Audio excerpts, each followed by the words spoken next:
Yes, guys, you know what time it is. It's your boy David at the Irish Hotspur, Ireland's #1 Spurs fan, bringing you the fan show where we get you, the fans out there, your opinions on all things Tottenham Hotspur. We're joined by our co-host, Jack Kanicki. Jack, how are you, my man? Keeping quite well, David. Keeping quite well. Just ready to see what the Harris Army has to say. It's just going to vibe out on a Monday. Just let us know what they have to say about some of the Argentine kind of situations with COVID. Let us know what they have to say about maybe the upcoming Crystal Palace game. Honestly, it's been a little bit lonely, I would say, during this international break, David. It's good to be back with the Harris Army. No, it is. Look, people have been texting me, Jack, saying, when are you going live tonight? You're going live tonight. So we have to give the fans what they want. They're starved of Spurs content out there over the international break. Everyone's starting to find the international breaks boring. So look, we're here to deliver what some of the people have been asking for. But guys, make sure you do smash that like button. Make sure you do smash that subscribe button as well if you're new. And the link to come on, guys, is in the community section. If you're a white member or a gold member, depending on how things go, we probably might be able to put the link in and get the first 2 or 3 and hop on it, depending on how many members come on, guys. But look, a lot to get through. I want to hear everyone's opinion on the Celso, Sanchez and Romero situation. There's a lot going on there, and we have three regulars in the background ready to go anyway, Jacko. But look, let's welcome some of the Harris Army. This is why we're here, because of these guys. So let's welcome a few of them in. We have Cody Mack with all the Ireland flags. Big up, Cody Mack. Really appreciate it. Reload says the players and the Argentine FA bear responsibility for incorrectly filling in their entrance forms. Yeah, that's a good point. Chris was in early. Big up, Chris. Hope things are well. Am Singh says everywhere we go, it's the Tottenham boys. Big up, Am Singh. We have Zoe as well. Says evening all. Kois. And Jerry. Kois. Lucas Mora. Big up, Jerry. I hope things are well. And big up, Zoe. I hope things are well with you. We have Catman Jess. Hi, Harris Army. Big ups. How about our boy Dan Scarlett scoring today for the England under-21s against Germany? Didn't take him long when he came on either. Come on, you Spurs. Yeah, look, he's playing a bit above his age group. He is playing under-21s. I think he's only 17. But look, if you give the boy time, let's see what he can do. He scored today, so let's see what he can do. I'm not going to get too hyped up over it. It is under-21s. England do have a good under-21, very good competitive under-21 team as well. Look, you give the boy minutes. I saw a little bit of that game, actually. It was, I think, airing live on YouTube via the German FA. And then it was honestly a fantastic bicycle kick from one of the German players. I think Seb was his name. And then following it up, Dane Scarlett comes on, and then practically, 1 or 2 minutes later, he's just poking one in, to equalize. So honestly, it was very nice, as a Tottenham fan to just see, a lot of the Tottenham youngsters being represented. Devine was on the field. I'm pretty sure Niall John might have been there as well. It was good to see. No, absolutely love to hear it. But big up, Catman Jess, keeping an eye on Dane Mbappe for us all. Absolutely love it. What a legend. We have Am Singh. Oh my God, didn't know that. Get in, Dane. Yeah, 100%. Chris says get those super chats in. Big up, Chris. Absolute legend. We have Sean Snow. Howdy. Hi, lads. Hashtag Harris Army for life. Big up, Sean Snow. Absolutely love it. Everyone. Do you know what, everybody? Just hashtag Harris Army everywhere. No matter where you are, what you're doing, just hashtag Harris Army. Make sure you get it out there, guys. I'll make sure people see it, everywhere. That's what we want. So hashtag Harris Army absolutely everywhere. And we have ATX7 Gaming. Big up, David and Jack. Come on, you Spurs. Big up, ATX, my man. I hope things are good with you. David, evening, lads. Most of the blame has to fall to the AFA, Argentine FA, some amateur handling of admin work. Glad they are skipping the second game, though. Yep. Yeah. Look, there's a lot of people at fault for this, to be honest with you. A lot of people at fault. But look, it's not about mine and Jack's opinions tonight. It's about everyone else's opinions. So, guys, we want you to answer the questions as always, as we go along, guys. And that's what we want for you. Chris is saying, evening, my man. Big up, Chris. David says, Chris, what's good, brother? Chris has a little fan club growing here. Catman Jess, I think it was under 19s. My bad, David. Under 19s. Well, happy days, my man. Happy days, Playing at his age level, 2 years above his age grade. We'll take it. We'll take it 100%. Every goal is good for him. Paro Miguel Escobardo says, good evening, guys. Big up. Hope things are well. Big up, Mr. Escobardo. Big legend. Big legend. And Catman Jack is saying, yes, Jack, what a bicycle kick by Sieb too. Yeah, big up, Jess. Big up, Jess. I'm glad you saw it as well. But yeah, just good to see a lot of the Tottenham youngsters represented in the under-19s for England. They seem to be even, you might even say some of the bigger names a part of that team as well, part of that under-19s team for England. So it's good to see, David. Yeah, it is. It's good to see the youngsters get out there and get some, international experience under their belt. Cagso Coella. I'm disappointed by Romero and Gio's actions. If they stayed in the UK, they wouldn't be in this mess. Yeah, 100. I couldn't agree more. They thought they found a loophole. I couldn't agree more, Roger. Look, sorry if I butchered the pronunciation of the name. If I did, just put it in the chat and let me know how I do pronounce it so I don't get it wrong next time. Great comment. We also have Chris. He says he's loving it. Catman Jess, Alfie and Niall were on too. Love it. Absolutely love it. Paro Miguel Escobardo, Romero and Giovanni Lo Celso released from Argentina camp. We have Jiminy. He says, hey, boys, can't believe the drama around Lo Celso and Romero. Lol. Levy will be pissed. Yeah, I can't believe it, man. Look, even when you don't want to be in the news, there's always a way to, get us in the news somehow. And, look, we'll get on to it. But big up, Jiminy. Hope things are well. I hope your mother's well. You were saying that she wasn't too well in that, so I hope everything is okay, Jiminy. Jesse Johan Jack, this is right up your alley. Jesse Johan Schrödinger. So Jesse Johan Schrödinger says, Romero and Lo Celso, them cheeky lads, I don't blame a man for wanting to play for their country. To be honest, I kind of feel the same way, as much as Tottenham can advise them and tell them that, it's not what they want for them to go and play for Argentina. It's a bit, there are rules in place that say that basically Tottenham aren't even allowed to say that. So you have to consider that. It's actually, I wouldn't say it's illegal that Tottenham requested that, but it's not like a real request that they can make towards the players. The players have every right to play for their country, no matter the scenario. Maybe with COVID and the pandemic, you might say that it's a bit different scenario, but all I would say is it's very complicated, and I don't think they chose the best option. I don't think they went about it the best way, but I think for them to kind of say that they refused, Tottenham's orders is also a bit kind of, it's just, I think it's a bit harsh if we were to put it that way. Yeah, interesting. Big up, Jack. Good opinion. A big up, Jesse Johan. I hope things are well. The theirishyid says #Heiberg for captain. Big yourself up. Hope things are well, my man. Galini, the rap god. I don't want to say anything about Sanchez. I just don't want it to affect his Maldini performances. Yeah, 100%. Couldn't agree more. Jake Fowler says, at least with them coming back early, they should be available for Chelsea. Shocking scenes from everyone. Yeah, it is. It's shocking scenes all around. Jakey boy, it is what it is. Look, hopefully the situation gets resolved. Jiminy says, thanks, David. My mum is coming home today from hospital, so good news. Absolutely love to hear it, man. Absolutely. Big up, Jiminy.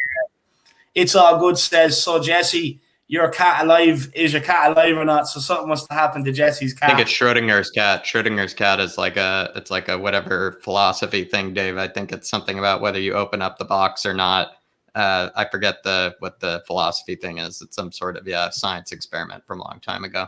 Schrödinger's cat. Right. I get it. Well, I hope things are well, guys. Everyone, make sure you do smash that like button. Make sure you do smash that subscribe button. And guys, if the chat does start hotting up and you get impatient, just like me when I'm in a queue to get a pick mix, make sure you guys, you get that super chat in and it helps you skip the queue and we'll get to it as soon as, guys. Or, it's just a great way to help support the channel. Don't worry. We know, it's a big, bad world out there. Not everybody's in a situation to be able to super chat, so we will get everybody's comment up on screen at the very least. Don't worry about that. It's good to see this guy back. Delighted to see him in, Jack. One of our favourites. We have Dark Sun G. Big up, Dark Sun G. Says, in this rate, Lo Celso and Romero will play one game and go into international break, which I hope doesn't happen. Some playing Lebanon later. Please score, son. Well, Jack, I know you're a huge fan favourite as well. So look, I'll let you respond to this one. All I will say is, we haven't been gone too long, Dave, but, I've already missed Dark Sun G, plenty, just, maybe it's the international football. I knew Dark Sun G would just be someone, to be able to talk to, just someone you would kind of just, maybe look, across the room to and just be like, you know anything about this player, or, what do you think of this kind of result? Maybe they should have done better here. He's just a guy that, we depend on in those situations. Very intelligent guy. But he says at this rate, Lo Celso and Romero will only play one game. I mean, at one point when they did say Lo Celso, there's a very funny joke I heard where Lo Celso had traveled something like, across the entire world only to play whatever, 10 or 15 minutes, or whatever it was that Romero did. It does kind of make you think, sometimes the world, that some of these footballers live in, where it does seem a bit unnecessary maybe for them to go all that way. But at the same time, I am kind of glad that they are maybe just going against maybe even what the Argentinians wanted them to do. Now they're kind of realizing, they're kind of in a lot of trouble here. And so they're kind of just trying to repair whatever damage has been done. So I would say all respect to Lo Celso and Romero. I don't really think any less of them in this scenario. Whatever's gone down, I think it's all kind of a bit of a, we're already past the 10-minute mark, where it's a bit of a shit show. And it's just, not much of their part. I don't really think they had much of a part to play in it. And for Sonny and Lebanon, all I will say is I hope that coach knows what to do with Sonny, know how to vitalize him, because I know Dark Sun G has a lot of reservations about this coach, David. So I do hope that maybe it's a better week for the Korean national team for sure. Yeah, well, look, this is a coach that Dark Sun G, wanted gone. So look, my man, I definitely want you to keep us updated on how Son gets on. Later, we will be back live Wednesday, 100% with Kaniki Answer Me. So I'd love to, for you to come in and give us the update from Sonny on international duty. Don't even have to super chat us, my man. Just come in and give us the update, 100%. That we want you to keep us updated. And look, I hope he doesn't stress you out too much tonight. I hope you can sit out, chill out, with a nice glass of rosé or whatever it is you like to, chill out with. Hope you can just relax and enjoy the game and see Sonny score a few goals. Big yourself up, Dark Sun G. I hope things are well. Jack, we'll take a couple more comments. Then I just want to read a little something out to everyone to kind of, just give exactly what is going on right now with the Lo Celso situation, or what did go on.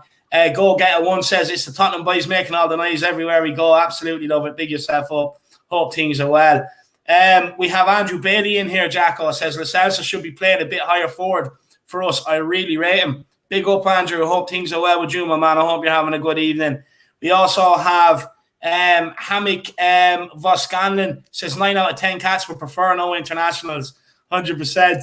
And look, Jack, we have an amazing comment here from Catman Jess. Big up, David and Jack. The last flat cap Euro talk feed you put out for us confirmed you are genius. I haven't even heard 3 or 4 players you picked for your best 11, and they are quality. What do you want to say to Catman? No, I mean, honestly, the Catman are being way too generous. When I pick my weekend 11, I just basically look across Europe's top 5 leagues. I just, kind of look at some of the highlights of some of the games that I've missed. Just look at the score sheets, look at who got the assists and whatnot, and try to go for a bit more outside kind of picks, because I think, of course, there are some players, David, regardless of what team they play for, you got to give respect sometimes to, I think it was the last one. I think it was Empoli or somebody who got, a 1-0 win over Juventus. You have to give respect to that. Yeah, you have to give respect to that. If we were to gloss over that, I think we'd be doing everybody wrong over at flatcapeurotalk. So, I don't know very much about those players that I reference. But yeah, it's just a bit of quick research, just trying to broaden everybody's scope of what's going on. So I really appreciate that, Catman, but way too generous. You're way too nice. No, great comment. Mr. Edwardson's in the building. Big yourself up, my man. Hope things are good.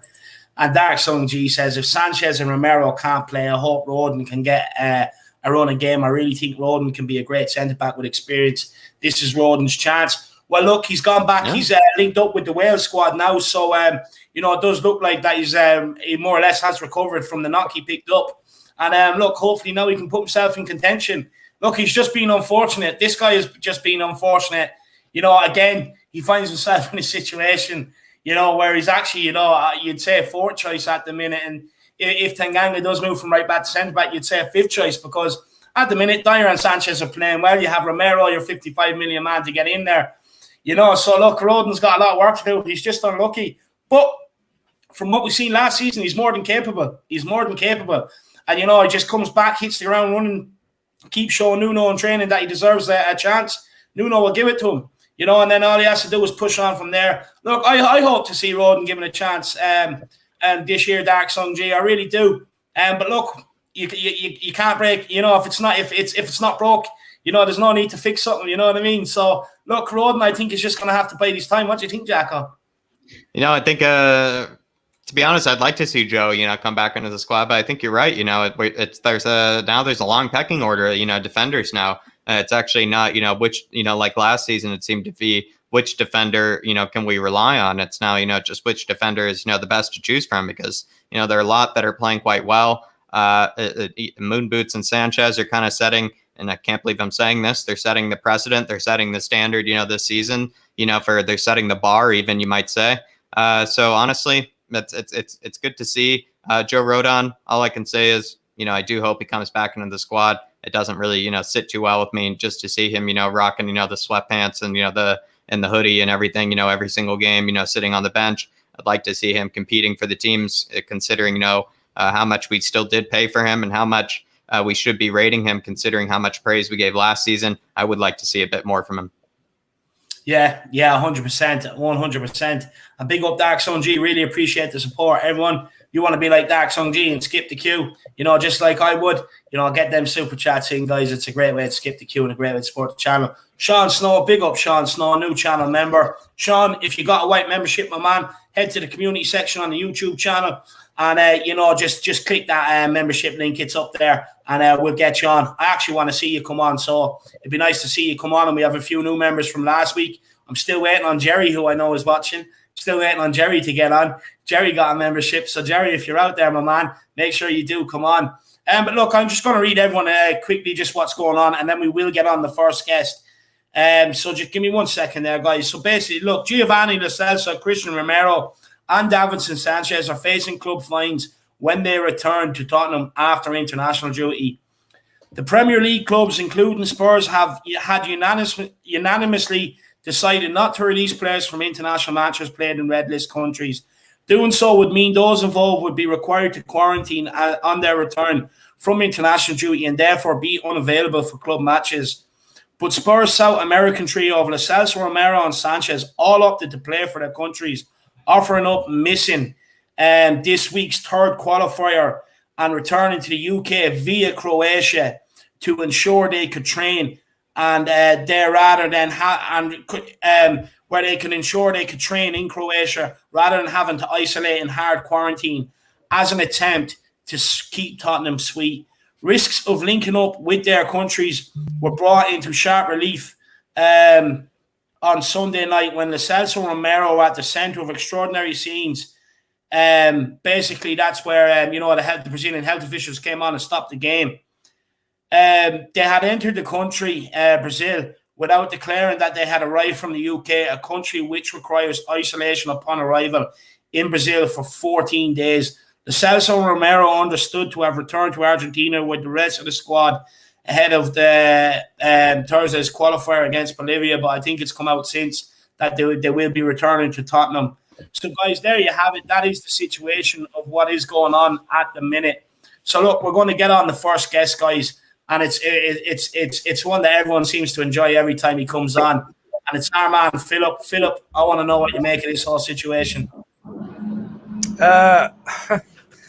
What I'm going to say may offend some people, and I'm sorry if it does, but I cannot understand how a lot of footballers, don't have the brains they were born with. When the squad that was these World Cup qualifiers, they've known who they've been playing for weeks. Now, when they were picked for the squad, I'll rephrase that. If I was going on a trip abroad right, at the present climate with the COVID thing, I would look up the COVID regulations for the country I was visiting. Now, and if I was going to Argentina during my trip, I would have seen that if I set foot in the UK in the last 14 days, I have to quarantine when I get there. Right? Yeah. That should be enough to say, right, lads, we can't go on this trip because we're not eligible. We're going to have to quarantine in Brazil. Sorry, not Argentina, in Brazil. But the boys went anyway. Whether it was against the club's wishes or not, I don't know. It probably was the fact that they're going to be fined when they come back, you know. But I mean, the Argentinian FA also should have known the regulations. So they thought, we're bigger than this. We can flout the COVID rules. We'll just bring these boys in and get away with it. I'll tell you one thing. Those boys could have been arrested if they'd gone into some countries by signing a false declaration. And then where would we be? Two of our best players in jail for the next 6 months waiting trial. Okay, some countries would take a much more lenient view on it. But I mean, last night was partial. I mean, imagine health officials going onto a pitch 8 minutes into a match to remove 3 players from the pitch. It is absolutely partial. And I'm sorry, but Christian Romero and Giovanni Lo Celso, they should be ashamed of themselves. You know, Romero is a new player at the club, and this is not going to start him off very well, getting a big fine from the club. You know, like, I mean, I just feel that COVID is not to be taken lightly. Okay, these boys have been mollycoddled, they've been quarantined, they've been in bubbles. They're probably as clean as a whistle, but you cannot break the rules, no matter where. I mean, Philip, can I just isn't it important to note that, you know, the president though of Brazil is maybe someone that has taken COVID maybe the least seriously of anyone in South America, and then this is the one time that. But then this is the one time that he's chosen, you know, to take it seriously. This is the one time the health officials are immediately there, you know, it does seem maybe a bit coincidental or not coincidental. I mean, absolutely. I mean, there's another ulterior motive for that guy. That guy in Brazil, he's a total headbanger. Yeah. And he probably thought that by disrupting the match that Argentina would walk off and Brazil might be awarded the fixture. Yeah, possibly that was in his thinking, you know. But I mean, it's unheard of. Have you ever heard of health officials or anybody disrupting a match 7 minutes in to take 3 players off the pitch that signed a false declaration to enter the country? Just do you think, Philip? Do you think maybe that they abuse their status of a footballer and all the other little extras that come with it? You know, where you can kind of get away with things that maybe ordinary people, you know, like myself, yourself, and Jack here, and many others out there wouldn't. Do you think maybe they just abuse that a little bit? I'm absolutely sure that a lot of the present day footballers have egos the size of Mount Everest. They think they're above the law. Now, our 3 boys actually aren't the only ones that think that. I mean, you know, these guys think because they're earning 100 grand a week that they can do what they like. Some of them. And I mean, there's a lot of blame on this one. There's the Argentinian FA shouldn't have picked them. The boys should have seen that they shouldn't be going to this country. Spurs maybe should have put the foot down at the start, because I don't think too many other clubs released players to go to South America. As far as I know, Liverpool stop Salah from going to an Egypt match. They stopped Salah from going. I mean, look, it was only Tottenham there. I know you like playing for your country. It's a great honor, but you don't break the rules or break international COVID restrictions to do that and think you're going to get away with it. Fair. And this thing about going to Croatia, I mean, okay, that means that they're going to be able to train freely, because when they come back from Croatia, they don't have to quarantine. It beats sticking in a holiday in at Heathrow Airport for 10 days. But they're going to miss the Palace match. They're going to miss the first game in the conference group and possibly the Chelsea game. You know, not good enough. Sorry. Do you think it's the last we heard of this situation, maybe, Philip, or do you think there's going to be a lot more of a fallout to do this? And then I do actually have another 1 or 2 questions to follow up with as well. Like I think that there might be a bit of a sort of a political back and forth between Argentina and Brazil over it. Yeah, but probably the fact that the boys have left Brazil now and go back to Argentina, nothing can happen to them really, other than the egg on their face for what they did. Yeah. So I think there's going to be a war of words between the 2 countries, which really doesn't concern us. All I'm concerned about is getting our players back to play for Spurs, the team that pays their wages. Yeah. And you know, and to knuckle down and get on with it instead of acting the rules that apply to you and me don't apply to them. 100%. And just quickly a follow. I just want to take this comment from It's All Good. He says it's actually Lo Celso's second offence too. Xmas party with Lamela and last year, apparently. Yeah. Remember. The only thing I could hope is that this is Lamela. This is Giovanni Chelsea's twin brother we're talking about. You know, the one that turns up now and again at some of the games. But yeah, true enough, he broke the COVID restrictions there, didn't he, at Christmas? Yeah. I think he was fined for that, though, wasn't he, again, by the club? Yeah, I'm not actually sure whether he got a fine. I can't remember, to be honest with you. But Philip, another thing I do want to ask you, do you think maybe FIFA could have done more in this situation? Like, look, you know, they know there's quarantines, every country has different rules and et cetera, et cetera. Why aren't they just putting a halt to international football for the time being? Why are they if normal people can't travel around and go on holidays, why are they still expecting these international matches to go ahead when every country has different rules and it's just becoming an absolute nightmare? One word: money. Yeah. That's it. They lose the income. They lose the revenue. Yeah. They lose their relevancy. They don't care about if Brazil doesn't want to let people in for 14 days or the quarantine for 14 days. They don't care. All they want to do is they get the percentage of the gate money or whatever they get paid for World Cup matches. Look at the case in England the other night there. Those Hungarian fans who should be ashamed of themselves. Yeah. If that had been a UEFA competition, there wouldn't have been any of them in the ground. But the fact that it's a FIFA competition, they were all allowed to come in and racially abuse the English players as usual and boo them when they take the knee. FIFA again. There you go. Yeah, I mean, even UEFA though is not even too UEFA is not too great. FIFA, what do you expect after the corruption that was going on in the last few years between Blatter and Platini? Yeah, I mean, good God, FIFA. You might as well spell them MAFIA because that's what they are. It's supposed to be a non-profit as well, Philip. But it is quite shocking. But maybe the last question on the Argentinian situation, Philip, do you just feel like, maybe now that they've, opted out of, playing in the Bolivia game, it's possible that this could be to a degree remedied? Of course, they'll be fined. Of course, there might be a bit of, shame and maybe a bit of red-faced, kind of feeling towards it all. But, do you feel like it might actually be a bit resolved and it might not be as bad as we might think?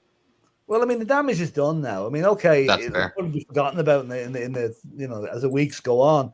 But the only saving grace is that they are going to be able to train over the next week or so under some training regime in Croatia.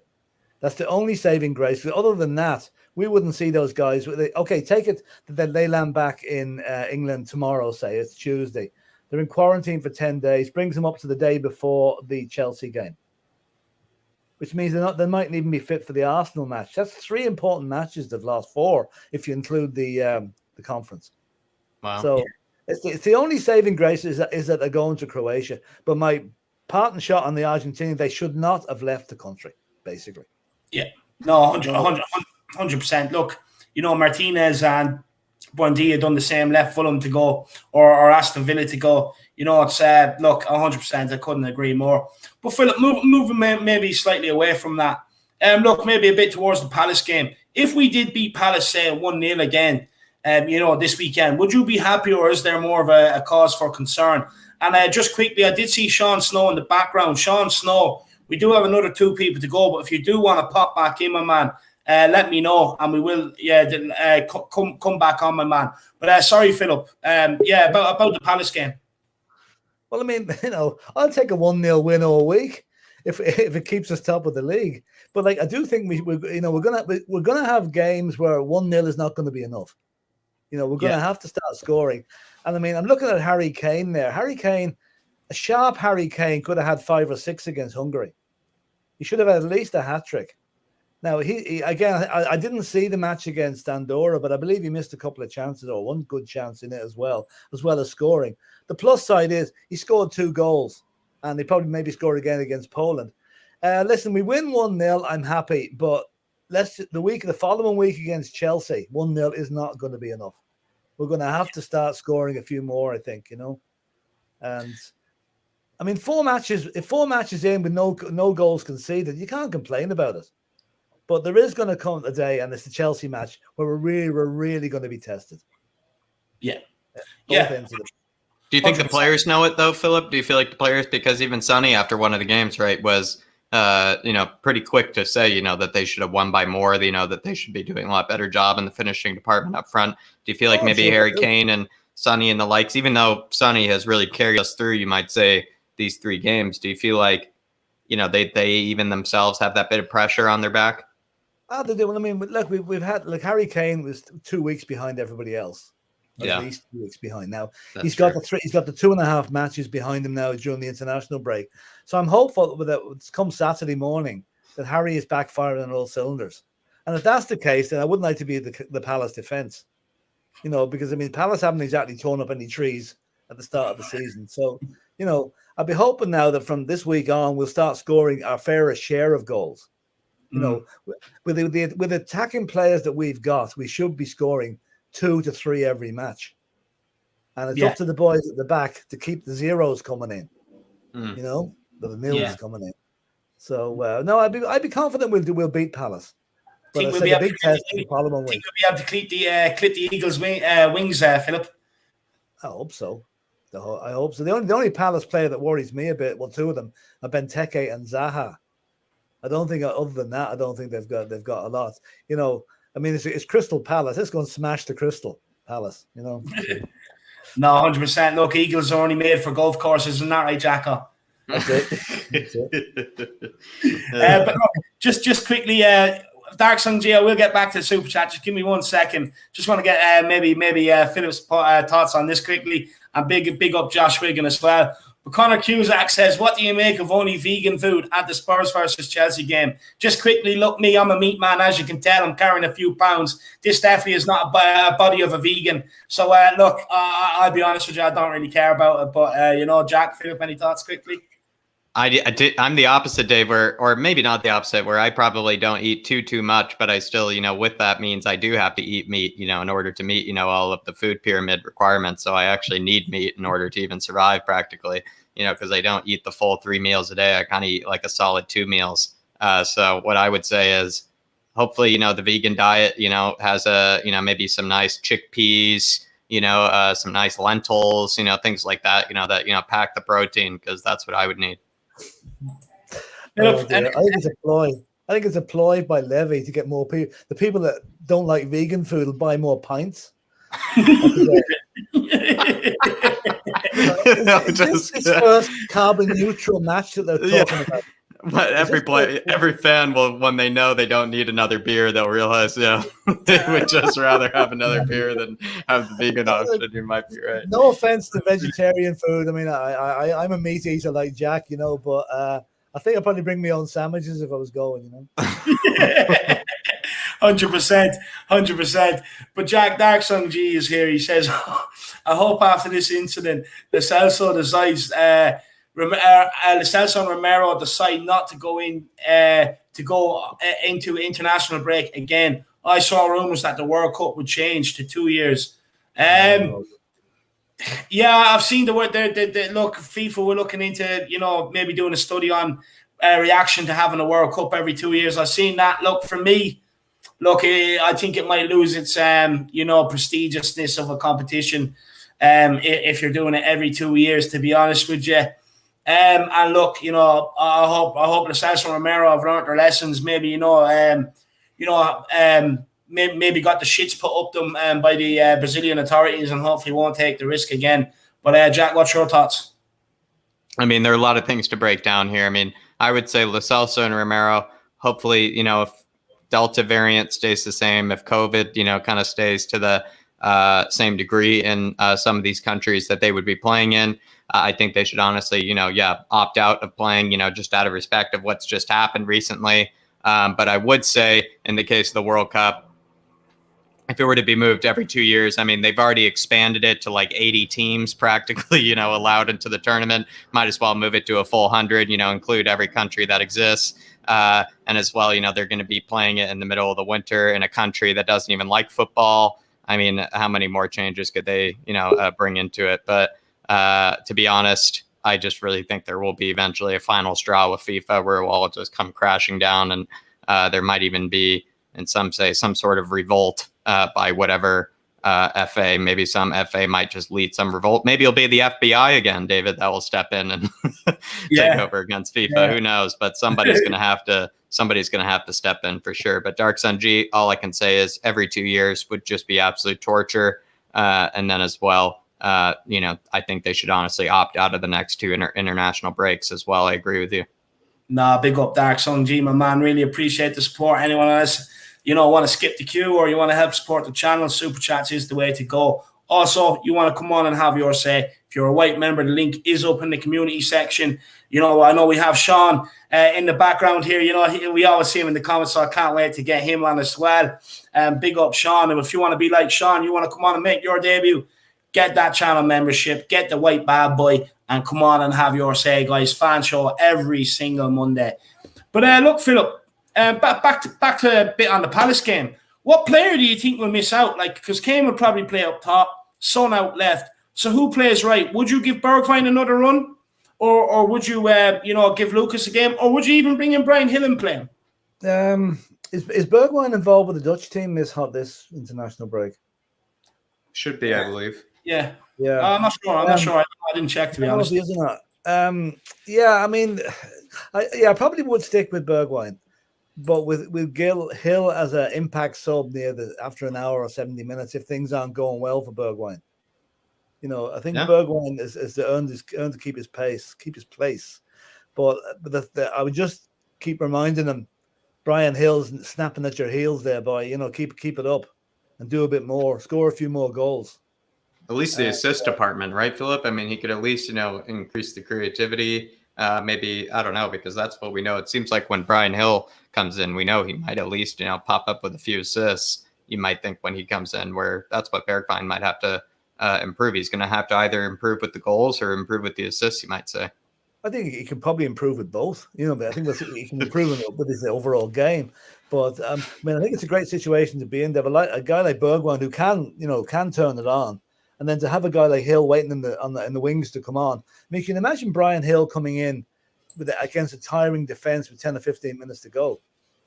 He could cause mayhem there, and hopefully he does. But again, it just goes back to that we need to start converting the chances a bit more. Okay, now not that we've been creating too many in reality, but hopefully that might change. Push Højbjerg slightly further forward.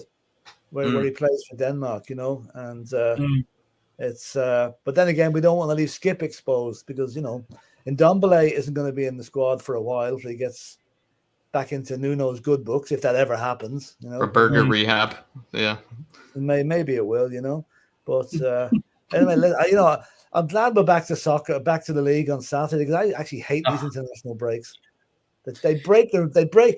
Players are just getting into the swing of things, and they're suddenly four corners of the world playing for their clubs, I saw there tonight where the guy, the Liverpool guy, had to be rescued from Guinea because there was some kind of coup when he was there. Oh, yeah.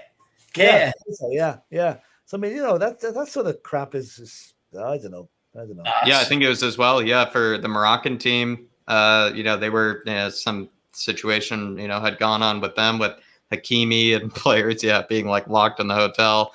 It's honestly, I will say, some countries are blessed, and some, some players who have to represent their countries, aren't going into maybe, the most, let's say, easy of situations. But all I will say is the international break sometimes, Philip, I don't know about you, but just seems like the 24 hours just goes by a little bit slower.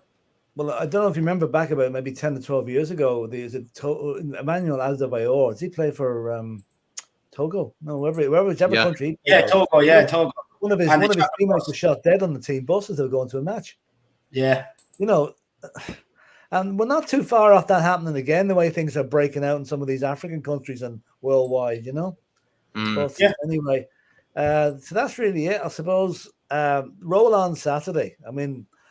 As Dave and me, we're discounting the Ireland-Serbia game tomorrow night. I think as a lost cause at this stage. I'll be watching Countdown or something like that. Well, you can watch a repeat of Coronation Street or something, Yeah. And Philip, all I will say is, I do apologize if, the official flat cap itch of the week might feature from the Serbia game, because if there's a hat trick, maybe in that game, Mitrovic there's a probably. high chance, there might be 11 itches even on that team, so there's a high chance, that I think there's some calamine lotion is readily available in the chemist in Dublin, so we should be all right.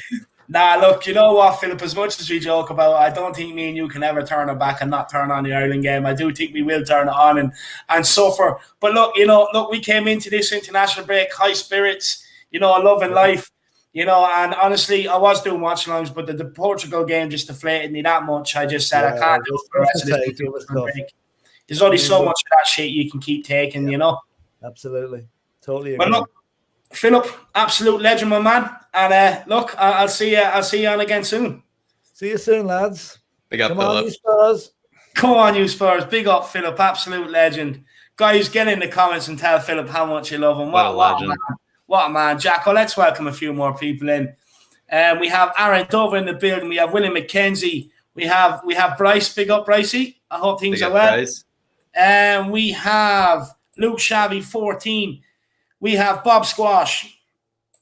We have Cody Max. There's 140 watching, 47 likes. Smash a like for the guys. They work hard. Appreciate it, Cody. Appreciate it. And look, do what Cody tells you to do. Smash that like button, guys. Absolutely obliterate it. It really helps us with the YouTube algorithm. You have no ideas. And comments in underneath the videos as well, guys. Great way to help us out.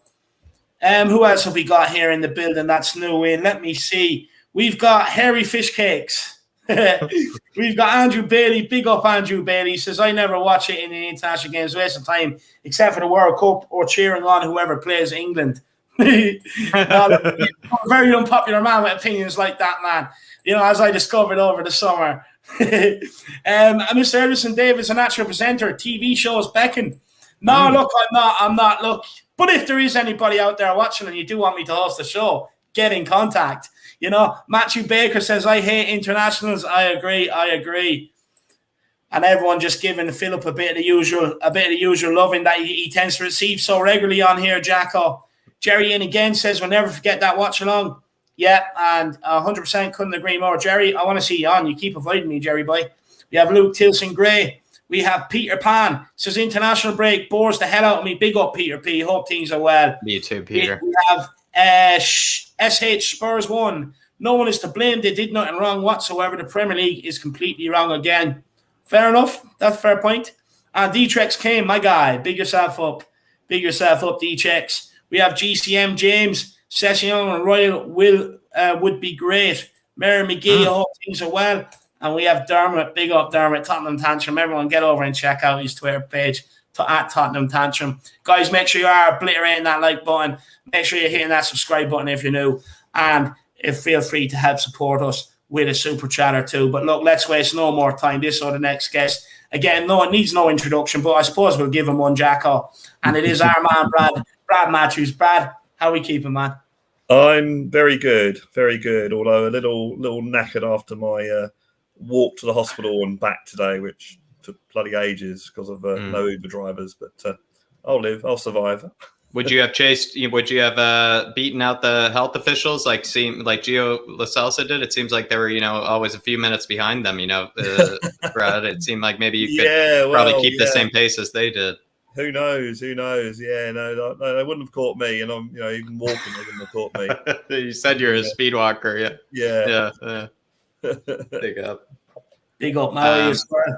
But do you have any thoughts on the situation, Brad? Do you have any kind of insights? What are your thoughts about the players maybe going against the wishes of the club? The players, obviously, who knows? Maybe it was the FA that did it. Maybe it was the players, who lied on the forms. But what are your thoughts on the whole situation? It's a difficult one. Having Philip on before me is really good because I can sort of say, yeah, I agree with a lot of what Philip said. I would. It depends on if the government can't really enforce it because the three players concerned aren't exactly UK citizens. So the government can't come in and say you can't go to those countries. Put it this way. If England were playing in Brazil, would we stop Harry Kane from going? Because, Brazil's a big game. And that's how I look at things is, well, It's difficult. You have to look at it from their point of view. I totally agree with Philip when he says that footballers don't have a lot of brains. And I imagine that all of the actual admin was probably done by someone else anyway. The Argentinian FA. I wouldn't have thought they'd have. I can't imagine Giovanni filling a form in. When did he last get tested? Has he got a COVID vaccination or whatever it might be? Yeah. Smiley face, no smiley face. Yeah. Yeah, exactly. So I'm sure that was all done by the Argentinian FA, and they just thought, well, that's okay. The club have the club sort of let them go, really, didn't they? They sort of said, well, we don't really want you to go, but we're not going to really stop you, and off they went. So they probably thought, well, yes, okay, we're okay. The Argentinian FA have looked after us. Then you have to think, what about customs in Brazil? When they arrive in Brazil, do they check things there? Brad, they were in Brazil for three days before the game. Exactly. So where's the checking going on there? Surely. And Brad, I have this weird, this scenario where I just feel like, Gio was always in, one room, ahead, the officials would, pop their head in, and they were like, oh, he was just in the other room. And then, they open the next door. He's not in there. It just seems like, he was just 5 minutes ahead of them the whole time. And the other thing is what you were saying earlier, Jack, was that this president of Brazil, he's a nut job, a complete nut job. Yeah, this is the time they choose. Take COVID seriously, man. Yeah, he thinks COVID is false. It's a hoax and that. So the fact that the health officials suddenly come onto the ground 10 minutes in to stop it, that seems really sus to me. Really, really sus. So there's a lot of, yes, you can have a go at Celso and Romero and Sanchez and say, oh no, they should play for their club. That's who pays their wages. But there's an awful lot else happening at the moment. And the other thing is, money does come into it. During the Euros, they played games on neutral grounds. England played the Ukraine in Italy. So why can't Brazil play Argentina somewhere else if COVID is a red country? So there's all these sort of things that could have avoided this word of the week shit show. So there's a lot of stuff. There's a lot of stuff going on. The one thing I will say is that we are in our current position in the league, and to be fair, Romero and Celso haven't really played a lot. So if they do miss games, then you could argue that, well, we're going with the team that would have been picked anyway. So there is that. I mean, obviously the Chelsea game's a big one, but they, Palace probably wouldn't have played against Palace, even if it hasn't happened, So there's a lot of that sort of stuff happening, but it's just the international break. Oh, it's just a waste of time. I can't stand it. I mean, even though at least it's World Cup qualifiers, it's not friendlies. If it's friendlies, it'd be worse. You were enjoying it the other day when you were giving me stick brand for support for Ireland. Well, what I will say, David, is that if they do make the World Cup every 2 years, that means that Ireland will have to fail getting there every 2 years rather than every 4 years. Yeah, I know. Yeah, I couldn't take that, lad. Every 4 years is a heartbreak enough, let alone every two. I may as well just break up with the missus every 2 years and get back to her if I want heartbreak, man. And the other thing they do now, because they seed all the groups, it's like, well, if any team's half decent and England are half decent, they're going to walk the group anyway. So, they played their second team against Andorra. I mean, we could have probably played against Andorra and scored. It's a bit of a nonsense. It really is. I mean, after the Hungary game, I thought, well, Kane won't play in the Andorra game. No way in the world he's going to play in that game with Poland on Wednesday. So it's a bit of a. And then we get back into the swing of things, and then there's another one in October. And I think I saw along Wembley sideboards advertising some games that can only be friendly. So we're going to have the same sort of thing happening in October. So at least once that's out of the way, I think it's till March. I think it's the next one. So yeah, thank God. God. Look, Brad, moving on to the Crystal Palace game. What do you want to see in this game that maybe we haven't seen in the first three games? Goals. A win. First and foremost, a win. The one good thing about the international break is at least we knew that we'd be top for at least 2 weeks. So it was like that one good side of it. No, I think the team that gets selected on Saturday will be the same team again. I think we'll go with the same 11 because why change a winning team? as Philip said, I'll take 1-0 any day of the week, 1-0 win, because when you think of it, last season the reason we didn't make the Champions League was because of our defence and conceding late goals. So 1-0, yeah, I take that every day. It's going to be an interesting game because Palace have been hard to play against in recent years. And I was chatting to a Palace fan the other day, and he said, "Well, that's not the case anymore." So we're sort of probably heavily favourites to win it. But these are the games you have to win. You know, it's all very well beating Man City, but you've got to beat your Watfords and you've got to beat your Palaces.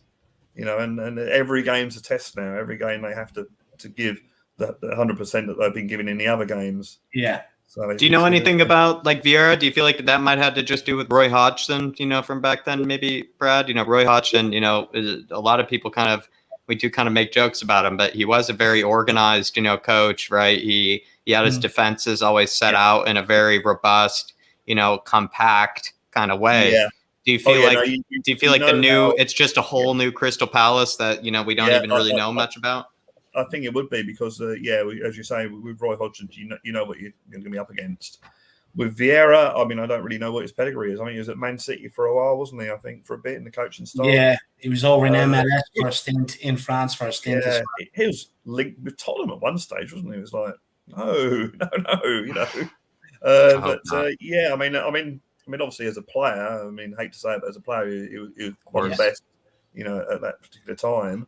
But then again, so was Roy Keane, and Roy Keane didn't really make a good manager. So yeah, he's an unknown quantity. But I think, I mean, it's probably like similar to when Palace had that Dutch guy, didn't they? And Cuckoo. That's the one. Yeah, it's going to be like the new Palace, and we're not going to be like we were before. And 4 games in, they sacked him and went back to how they were before. So yeah. They have got a few tasty attacking players though. They have Adosson Edouard from Celtic. They have Zaha still there. They have what's that guy they got from Reading last year? Theirishyid. They have they got Eze, and then they got Elise. They got Elise, Michael Elise. Conor Gallagher as well. Didn't he score a brace there against West Ham? Yeah, yes, he did. I think from memory last season, I think Eze and Zaha did cause us problems, but I tend to think that Nuno's probably more aware of defending against those sort of players. Where I think under Mourinho it was more of a system rather than concentrate on this player and that player. So I think that Zaha's one of those sort of players, as good as he is, you know, a decent defender can play him a certain way. Yeah, Eze. I think Eze is probably more dangerous because he. I think he's going to be injured though as well. Oh, is he really? Oh, okay. Well, he had a horrific injury for last season. Okay. Yeah, and as you know, Benteke again. You know, the sort of player that you know will go games without goals, and then until he comes up against Tottenham, you know, will sort of fire in a winner in the last minute sort of thing. You know, so it's they got some decent some players that could cause a problem, but. You know, so have we. I mean, this is it. You know, don't worry about them. Let them worry about us. You know, we've got and Harry Kane. I mean, oh my word! In a way, I'm so glad he's been missing all these chances because he's due for a hatful of goals. He really is. You know, he's really due for one. So that's good. And well, actually, the whole team really. So he's going to be provided he gets through the Poland game. Okay. He's going to be really champing at the bit, and obviously I want England to beat Poland, but I'm not that worried if Kane doesn't score because that means he's more due to score against Palace. So, no, absolutely love it. Of course, Jack. Any more questions there, Mama? In terms of those 3-1-0s, you know, we were just touching on. Do you feel like some of the attackers are carrying a bit of pressure on their shoulders, Brad? You know, in the case of Sonny, right? He said they knew after the Wolves game, I think it was. He said they knew they should have scored more. I think as well, maybe Kane might be feeling, he might be needing to bag one. How do you feel about it, Brad? Do you feel like, some of the forwards might be having a bit of pressure on their shoulders? I think maybe someone like Bergwijn might, because this is not a new problem with him. It was happening last season as well. I think players like Son and Kane have got this striker's mentality, is that know that you'll put one away. You're going to get chances and you'll put one away and you don't, you miss one chance, you don't worry about it, you wait for the next one. And I think Kane and Son are definitely those sort of players. Bergwijn might have it more on his shoulders because of, the games this season and previous seasons. But look, football's a funny game. It'll be a game where everything will go in. You know, I've seen it all before. You know, you'll felt score, and then suddenly you have a game, and every shot will go in. The shots that were going 2 inches wide will go 2 inches inside the post. You know, and that's what happens. I mean, you know, look at Palace last season when we beat them 4-0. You know, I think it's 3-0 up. It wasn't 4-0 up at half time, wasn't it? I think it's 4-0 at half time. You know, so everything went for us. So you'll get those games. So yeah, I wouldn't worry too much. As I say, the defence has always been the worry at Tottenham, and luckily we've got Dyer and Sanchez playing out their skin at the moment, and hopefully that will continue. But I think the forwards, we've got enough decent forwards there to start scoring at some stage. You know, even players like Ali, if he goes back to how he used to be with, you know, running behind the back, you know, the far post, that sort of thing. You know, and so I'm not too worried about not scoring goals. I think we've got enough players there to score. I'm a little bit concerned that we didn't find backup for Kane in the transfer market, and we didn't replace Eriksen. Well, we haven't replaced Eriksen for the last 2 seasons, but overall, I think we got enough decent players there. Yeah. And as I said tonight, Dane Scarlett scored. Okay, I'm not saying you should throw him in the deep end, but there are players there that can score, and you know that sort of game, 0-0 with 5 minutes to go, Dane Scarlett comes on. The sort of game that he's going to score, isn't it? You know, it's Roy the Rovers stuff, isn't it? So 100%. Look, just take this super chat here from Dark Song G. Brad says, to be honest, I'm looking forward to seeing the Gunners lose to Norwich. I hope for a son. He hopes for a son to score 2 against Palace to brace, and maybe Reggie or Pierre-Emile Højbjerg with the first goal for this season. A 3-0 win. No Kane goals, Dark Song G. No Kane goals. You know, you're not fancying Harry Kane to score. Brad, what would you say to Dark Song G? Well, look, a 3-0, I'll take 3-0 any day of the week. You know, I don't know who scores, you know. I like what this is about Reggie score. I mean, Reggie's actually drew a goal this season. He's drew a goal. He's missed a few, and, you know, he's had chances. Pierre Højbjerg's getting forward a lot more now. So yeah. And as for the Gooners playing Norwich, well, I mean, you know, that's a really tough game for Arsenal, isn't it? Really, you know, sort of. 100%. Well, look, Dark Song G. Norwich, look, definitely could turn them over. I'd love nothing better to see Timu Pukki, you know, the ex-Celtic striker, slap one into the back of the Gooner net. I would love nothing better for Norwich to take the points. Jacko, do you want to say anything to Dark Song G? I would love to see Reggie score, especially, you know, Reggie's celebration, you know, would just be filled with passion, you know, a good scream. He might even, slam, the flag, over at the corner. David, might slam the corner flag, maybe take it even out of the, the stake. Even, he's kind of a crazy guy as well, I would say. Højbjerg, last game against Watford, I just wanted him, to unleash one. It seemed like there were so many moments where he thought about it. I just thought about, having a crack, but I think he was just too busy just playing the dimes inside, the 18, David. So he made up that way. But yeah, I would love to see Højbjerg just unleash one, with that Danish power that we know he has. And then maybe Reggie, pop up with the goal like Brad was saying that we know he deserves. Definitely. Who knows? Maybe the Premier League Player of the Month might score one. Moon boots. Yeah, look, if he does, I'm all for it. I'm all for it. And Brad, if you are, we're away, aren't we? So you won't be going. That's disappointing. No, actually, no. Funny you should say that. I did apply for a ticket because the loyalty points or ticketing points no one's known how many we've got. They keep changing it every season. I missed out by 8 loyalty points on a restricted view ticket for the game on Saturday. So I'm a bit disappointed with that. Yeah. That's disappointing. Well, Brad, I do want you to make a promise to me that when Moon Boots does score, you celebrate by calling them Moon Boots. Oh, yes, definitely. Absolutely love it. Dark Song G, I want to say, my man, thank you so much for the support. What an absolute legend. Guys, anyone else out there, want to be like Dark Song G, want to keep skipping the queue, get your super chats in, and it is a great way to support the channel. We'll just take a few other little comments here first as well. JJ, the Brazilian officials should have stopped them when they got off the coach, could have knocked on the change room door.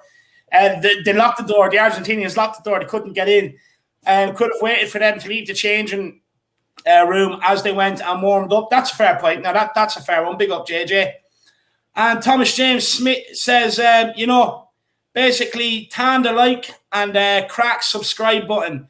So, just smash both of them is basically what he's saying. And he says it's good Spurs content. Really appreciate it, my man. Really appreciate it. Shamu Van Woo's in the building says, F no, lol. Glam is pretty terrible in general. I think he's talking to R&D or Aaron Dove about bands and all again. I'm sure Brad Matthews is sitting there itching to get in on this conversation when he's done. He loves the music, Braddy boy. Dan Kiriakou says, Tanga Ndombele has been included in Tottenham Hotspur's Europa Conference League group stage squad. Yeah. Interesting. I'd love to see Tanguy against some, agricultural workers, David. Honestly, it'd be nice. It'd be, good crack for me. But yeah, honestly, Tanguy's got a long way to go. But, for the Tanguy fanboys like myself who have way too many excuses for him, I will say I'm a bit excited. A little bit of the giddiness, just got back up into me, Dave. So I'm a bit excited, like how David is, a Harry Kane's biggest fan. There are moments when sometimes I think I'm Tanguy's biggest fan. So I am a bit excited just to see that. Yeah, no, 100%. Jack would be absolutely creaming himself. Tottenham Tantrum with the super sticker. Big up, Dermot. I hope things are well, my man. Absolute legend. JJ says, Ali will struggle to score until we have a creator like Ericsson. That is a fair point. That is a good point, JJ. Also, the super sticker, I just looked at it, Dave. It's like a bird with some nice sunglasses, flipping around saying, hey, you. So he must be just saying, hey, what's up to David and everybody. So big up, Dermot. Really do appreciate it. Big up, Dermot. Appreciate it. Dark Sun G, I expect Kane's first goal against Blues or the Gunners. Absolutely love it, Dark Sun. Yeah. Do you know what, Dark Sun G? That is what I call poetry in motion, my man. That's what I call that. He was, all this talk about him going, and then he just shows up where it matters most. The Chelsea, the Scumford Bridge, or them dirty gooners. I wouldn't even wipe my arse with their jersey. I can't wait for them to come around. Big up Dark Sun G. What man. Thanks for the support as well. Absolute hero. You're great with the comments here, I have to say. Dino Mookie says just 3 goals in 3 matches, and people have said in the past that Jose Mourinho playing style was too defensive. Fair comment. And we have Tottenham Tantrum says, big up, guys. Great show. Hope to be on next week. Well, Dermot, we await your arrival, my man. Just like so many others. We have Sean in the background. Can't wait to get him on. But look, Jerry, I'm still going to call you out until I see you, my man. Dermot, we want you to get on. We want a lot more. So, guys, make sure you do get on. The link is in the community section if you're a white member. If you're not a member at all, get that baby into your back pocket. You need it every Monday for the fan shows where you can come on and have your say. Just smash that join button. All you got to do is just warm the elbow up like a rock bottom, like Dwayne Johnson. Just warm it up and then drop the people's elbow. That's all you got to do and get that white membership. It's absolutely, one of the best in town. You have to get it. It's one of them things. Come Christmas, everyone will be talking about. Did you get the Irish Hotspur membership? And put it on the Christmas list. Put it on the Hanukkah list.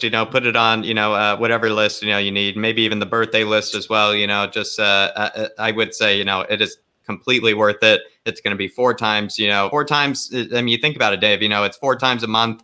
It's honestly completely worth it. You get to come on, have your say, especially when it's a bit of a slower night as well. You get to talk a lot longer than even what you might even be paying for. So it's honestly perfect. It's as well, we get tons of information, tons of inspiration as well from the Harris Army, like Brad here, like Philip, like Chris, like the absolute legends we all have, like Sean, we're getting ready to get some wisdom from as well. So honestly, I mean, it's no better membership, Dave. No better membership.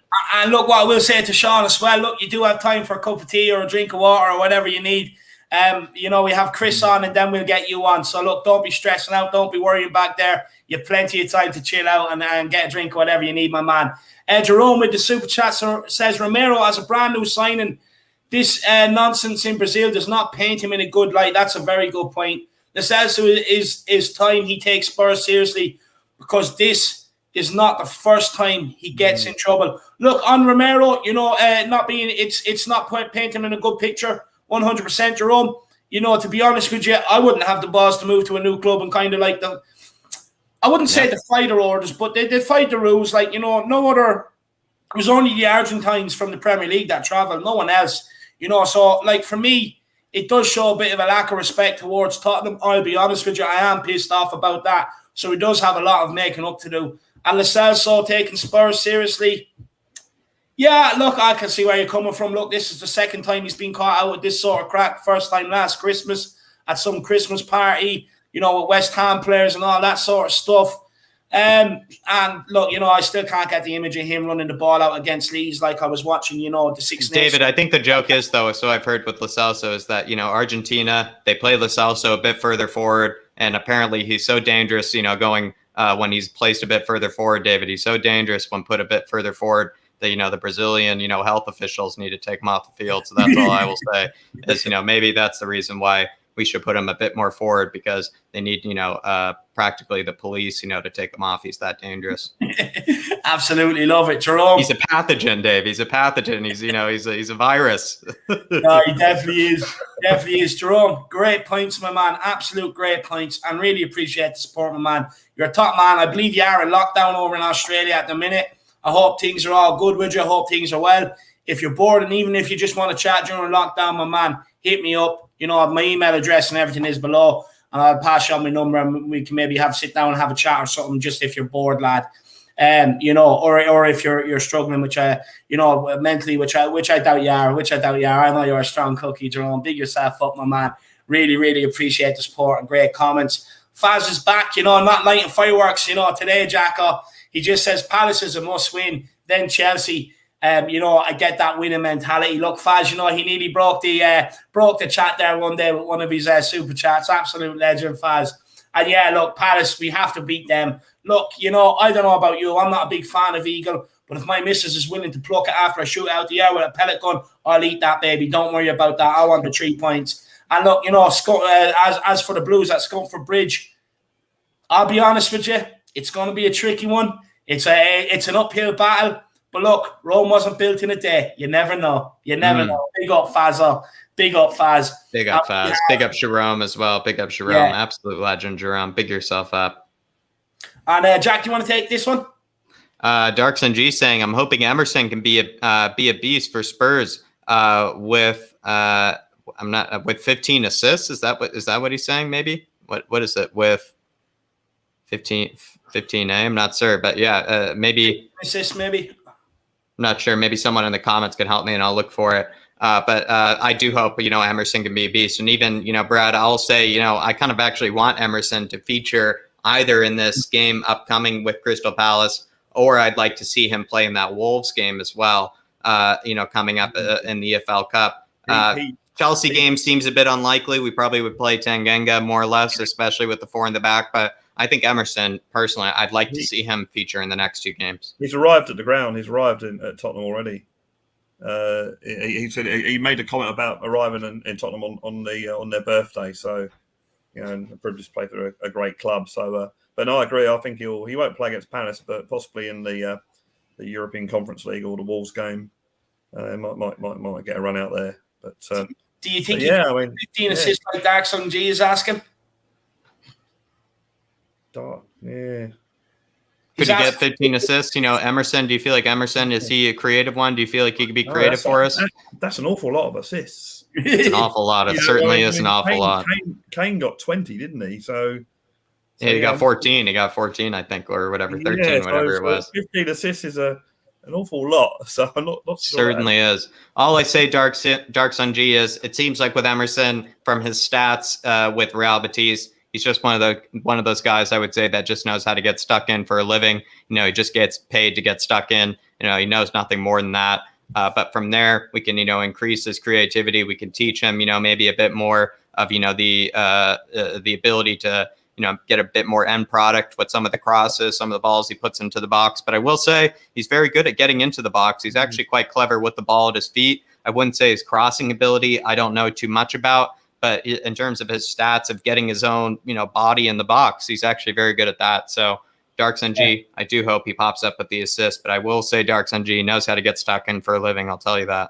I just want to say as well, sorry, Brad, just quickly, Darks NG, stop shadow boxing. Get yourself on here. As much as I enjoy the shadow boxing and everything else, I love it. But I do want to get you on here. So please make my day. And Jack stay one day and come on. But sorry, Brad, what were you going to say, my man? I was going to say that I believe that Lo Celso's goals and assists was quite good at Real Betis when he was there. Yeah. So I think I think playing him further forward is probably a good shout. To be honest, I think any player like him or Non Belly, if they got that creative ability, I always think they're wasted if they're playing deep. If you do play them a bit further forward, I think there's a lot more out of it. And yeah, he did score goals for Real Betis, so that's a good shout. No, 100%. Well, look, Brad, anything else you want to talk about before we let you off? No, I will say that. Yeah, Schrodinger's cat is I have to make a comment on Schrodinger's cat. It's a thought experiment. Right. It's a psychology experiment, or a cat's in a box, and there's some sort of I don't know about atoms, but it's a 50-50 chance that poison will be released into the box, which will kill the cat. So when you don't know what's happened, the cat is both alive and dead at the same time. So until you open it. Yeah, that's what it is. Yeah, so that's the so it lives in like a, what do you call it? Like a I don't know, it starts with a P, but almost, in some type of, you're in both states at the same time. Yeah. I know what you mean, Brad. There was a situation where I think there was I made a comment on Twitter about Schrodinger's football. A bit of a limbo. It's in a bit of a limbo in between both. That's what it was. Yeah, but there was when I think there was one of the group stages and all these results were happening, weren't they? Yeah, I think in the World Cup or in the European Championships, all these results happening, and the group was changing literally every 5 minutes. And I described that as like it's a Schrodinger's cat of a game because no one knew what. It was just win the game and then see what happens. Yeah, all things are possible at the same time. So Well, anyway, sorry to bore people, football fans, with talk about. No. I'm sure Nuno would have liked it. Actually, with Funny Brad, I know Nuno would have explained it really well for us. Because Nuno seems like the kind of guy that would be able to explain that well. But I know you did as well, Brad. So do appreciate it. And as well as It's All Good says, it's an indeterminate state. So there it is. Very well said. Very smart Harris Army. I will say the Harris Army, very clever, Dave. They're very sophisticated, very intelligent. They hold themselves in the debate. They're very good, the Harris Army. Yeah. Great thoughts kind of that's brilliant. And Brad. Shabu, I have to say, he wants you to add a new feature to this fan show. He says you have to give us a guitar solo on the way out next time. Yeah, I go to the Clash. Yeah, I'm not so sure about Cot Sparrow though, to be honest. But never mind. But I've actually got a new guitar. But maybe next time. No, look, definitely, Brad's definitely cooking something. Maybe him and Paratici are cooking together. Who knows? Brad, look, I appreciate you coming on, my man. I really appreciate it. Great chat. To click the like, subscribe, comment, and get a membership as well. I pay for $7.99 for Prime, and I think I get more out of my Irish Hotspur membership than I do out of my Prime because I hardly ever use it. So. There you are. Get rid of your Prime and get the Irish Hotspur. More entertainment on it. Stuff that you haven't seen, new content, every week. Absolutely love it. Big up, Brad, my man. Really appreciate you coming on. What a legend. No problems. Have a great evening, guys, and come on, you Spurs. Come on, you Spurs. Come on, you Spurs. Big up, Brad. Well, look, we have two guests left to go. We have Chris, and then we have Sean Snow. Can't wait to get the two of these on. Can't wait to get Chris to crack me up and then, see what Sean Snow has to say. We have Simon L. Simon, I'll be honest with you, I'm not fluent at all. I can barely understand the English language, let alone, what you're saying here. But look, we do have David and we do have Dark Sung G who do watch. And Aaron Dubb might know. Aaron Dubb is he's very linguistic. He's very linguistic himself. So, we have plenty. Like I said, David, I'll say it again. Harris Army is a very educated bunch, Dave. They're a very educated bunch. There's probably a few theses in here. There's probably, a few master's degrees, et cetera, in the Harris Army, very, very sophisticated bunch. Yeah. So, look, if there is, like Jack was saying, if there is any that do have degrees in languages or anything like that, look, help me out so I can communicate with Simon. Yeah. Oh, okay. He says Dark Sung G must be rich. That's what he's saying. Big up Simon L. Big up Simon L. Look, I don't know, to be honest with you. He's rich in opinions. That's all I'll say. He's rich in opinions, and he's rich in knowledge as well. Dark Sung G. He's rich in facts. He's rich in a lot of things. He's an absolute legend. Absolute legend. And then we just have some love in here for Brad as well from a few people. Where are they? They're all here. There's a lot of love in there for Brad. But look, we will take this super chat here from Jerome, and then we will get on the next guest, Chris. Jerome says, with Romero, Sanchez out for Palace, then I think Jaffa will be in as our centre back and Emerson right back. But who do you think will be at the back? So look, I was going to throw Jack under the bus and let him give his first, but I put myself out there. I'll go first. Look, left back, obviously, I think will be Reguilon. Dyer, I think you'll see left-sided centre-back. Right-sided centre-back, I think it might be Jaffet, I do think you might see Jaffet come in and maybe manhandle Edouard a little bit, kind of bit of a welcome to the Premier League, maybe, shall we say. And then Emerson at right back. It does make a lot of sense. Look, Joey Roden could also come in, could throw a surprise that way. But I think you're more on the button there, Jerome. Jacko, yours? I think you guys are both spot on there. I mean, yeah, maybe the only other scenario could be Rodon, were to come in and fill in that right center back. I think Moon Boots has kind of sealed the left center back, which again, surprised I'm saying. But as well, yeah. I mean, if it were to be anything different, it might be Rodon, right center back, Jaffet, at right back, and then Emerson maybe coming on for a cameo of some sorts. But personally, I'd love to see, Emerson just come right into it, just come into the game. I bet he's just dying for game time. He's a bit frustrated, kind of being promised, by Barcelona that he was going to be playing for them. He was given big wages, was going to be told he was going to be competing with Serginho Dest. Then they realized they couldn't afford basically their entire squad. And then he was the one, that was offloaded. So I bet he's just dying for some game time, David. Maybe Crystal Palace and some Eagles are just what Emerson is hungry for. No, hopefully he definitely is. Big up, Jerome, and man, really appreciate the support. Everyone else, be like Jerome, be like Dark Song G. Why not help support the channel with a super chat? It does help you skip the chat when it is, flowing at times, guys. It skips you ahead of the queue. We get straight to your comment. As well, we have, who else have we got? We have Mr. K in the building. Big up, Mr. K. Hope things are well. We have Jamie Ivory. Says that Doherty can play either. He had an absolute storm of Ireland against Portugal at left wing back. Yeah, to be fair, he had a good game at left wing back for Ireland. But, then the other day, against Azerbaijan, in his former position, I didn't think I seen anything. He ran out of ideas. He's running out of ideas. Yeah. So, look, Doherty, I'm not sure it's going to work out. I'm just not sure, Jamie. Look, I hope it does, but we'll wait and see. But look, let's not waste any more time. We have two more guests to get on. And we have In Nuno We Trust, a.k.a. Chris, guys. Everyone knows him from the comments. He does be cracking everybody up. Chris, my man, how are things? All good, man. How you lot doing? Doing good, Chris. We're doing good. We're doing good. Maybe a bit, kind of confused by this whole situation, with Lo Celso, being arrested practically on the field, Chris. How do you think he's handling in prison? Do you think Romero might do better in prison than Lo Celso? Do you know what? That situation is such a farce. It's ridiculous. Look, right, I was listening to something about what the Brazilian health officials saying. Apparently they got stuck in traffic or something. That's why they were late to the games to remove them off the pitch. That's a load of bull. Look, Gio is got a reputation of breaking Tottenham's rules. He's done it twice now. This is the second time.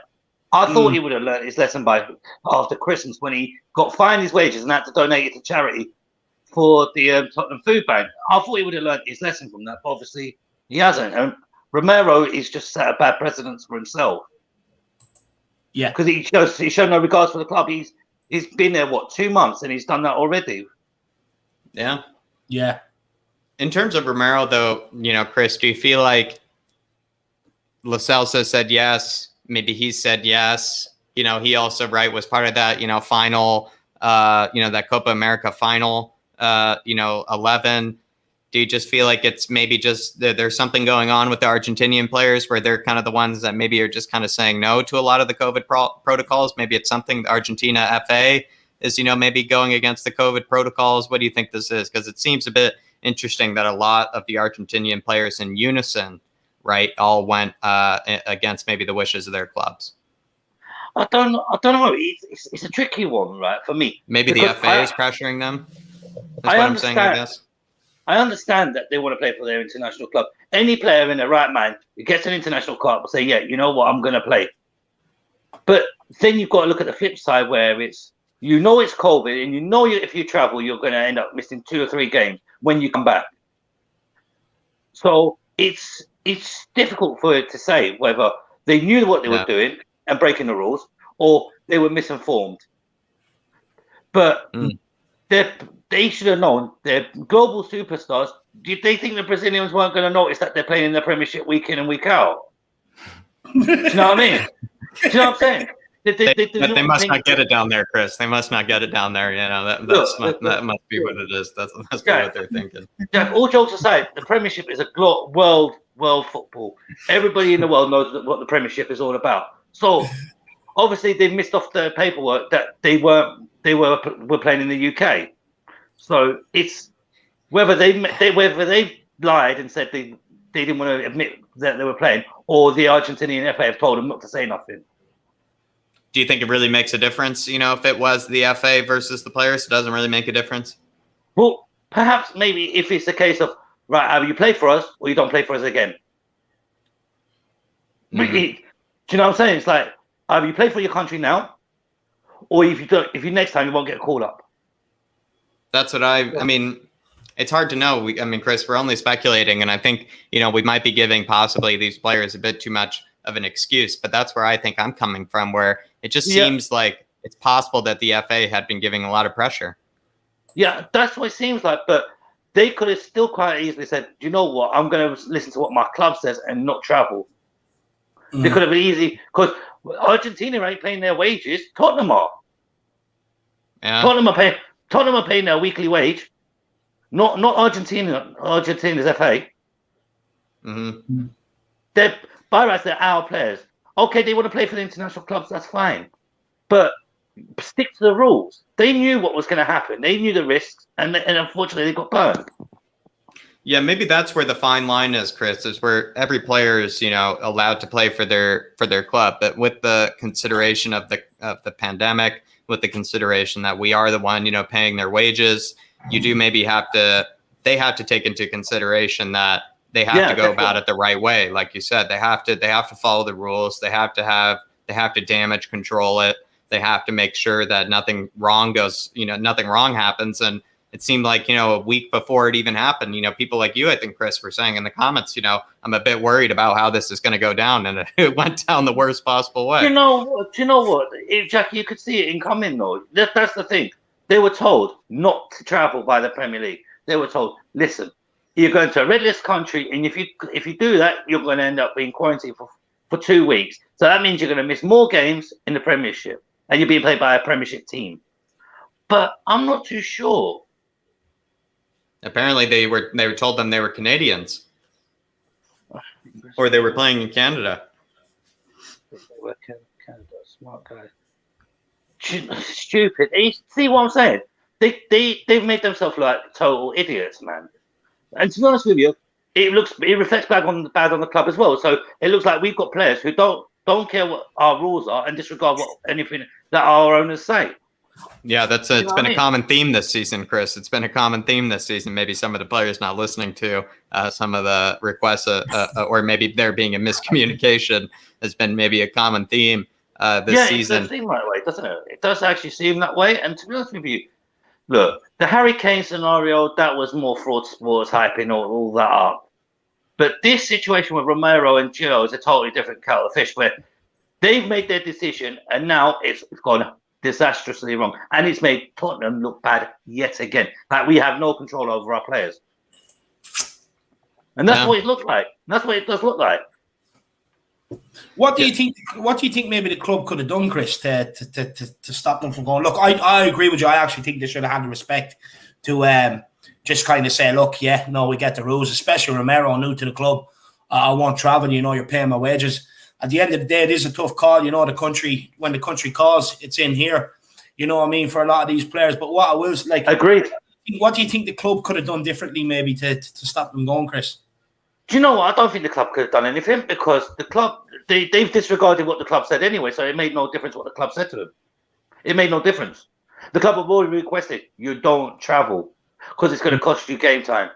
See, now, what did Daniel Levy and now Nuno do? Do they suspend them? I know they're fining them, but do they suspend them from the team? because they've actually made the whole team look bad. Like no one, they actually don't care about the team, which is wrong.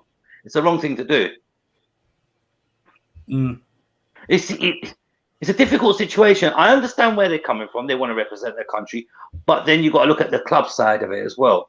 Like you're playing for Tottenham. You're playing for Tottenham Hotspur Football Club. We pay your wages week in, week out, not them. So you make your decision what you want to do. And unfortunately, this time they made the wrong decision. In the case then, maybe, do you have any final maybe words of wisdom, Chris, for the Harris Army in terms of, the Argentina situation before we move on to, maybe the upcoming, Crystal Palace game and whatnot? I don't think so, to be honest with you, Jack. I don't really know what to say much about it because it's all a bit of a shock.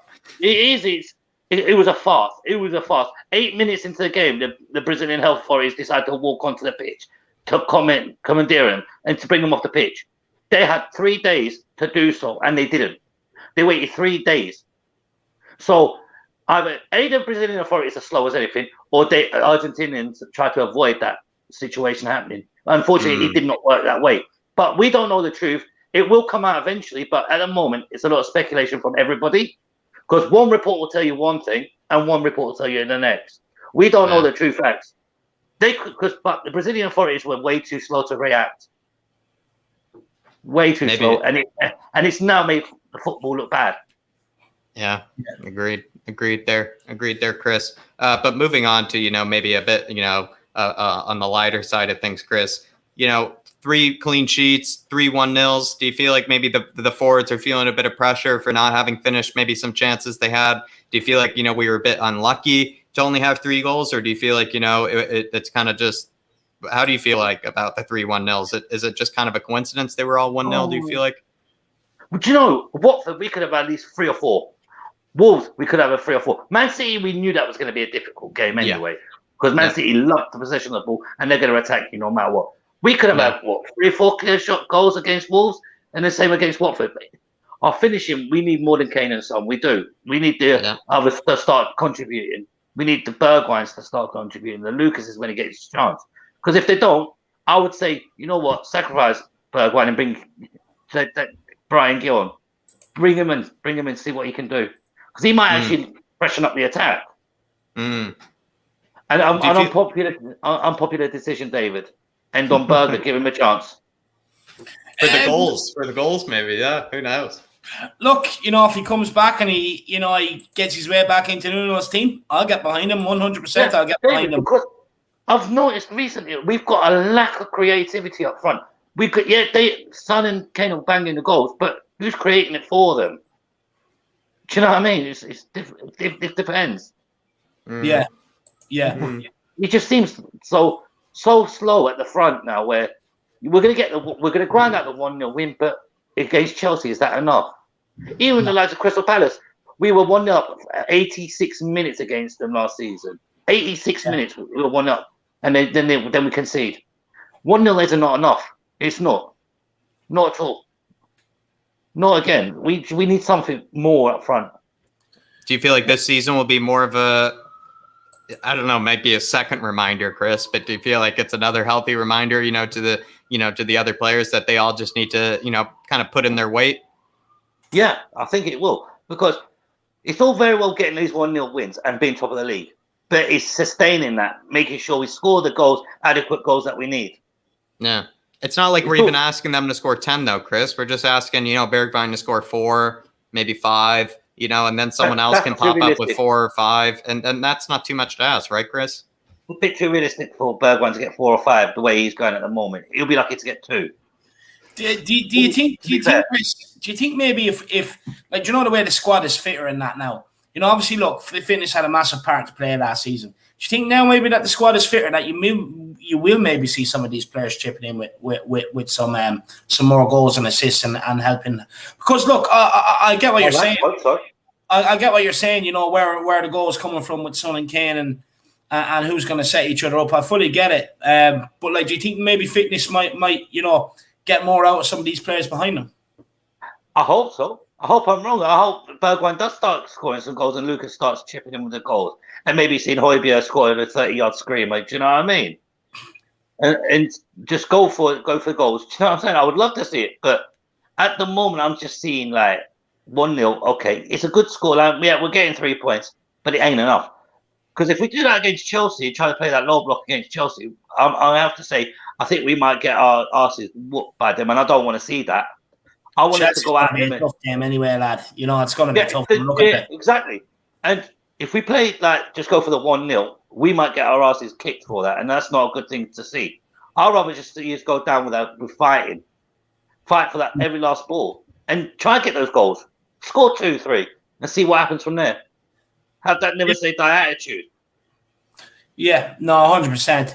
100%. Look, hopefully we see more goals this weekend, Chris. You know, hopefully we can please you. Hopefully we can please you with a few goals. Any jokes about Crystal Palace for us? Do you know what? I just hope we just ground them permanently, man. Because just keep Zaha away, keep Eze away from us. And Edward, he might think he's still in the Scottish League, so you never know. Hey, do you know what? He should remember, this ain't the Scottish Premiership, man. This is the Premier League. This is where the big boys play. He is a big buddy, though, Chris. I'll give it to him. He is a big man. Yeah, but not in the Premiership, though. He's untested in the Premiership. We'll soon see what he's... See, Scottish League, he'll probably be top of the league for the next 10 years. But in the Premiership, it's a different kettle of fish. Yeah. It's a whole different league. And it's... You may get 20 goals in the Scottish Premiership, but not against Premiership goalkeepers.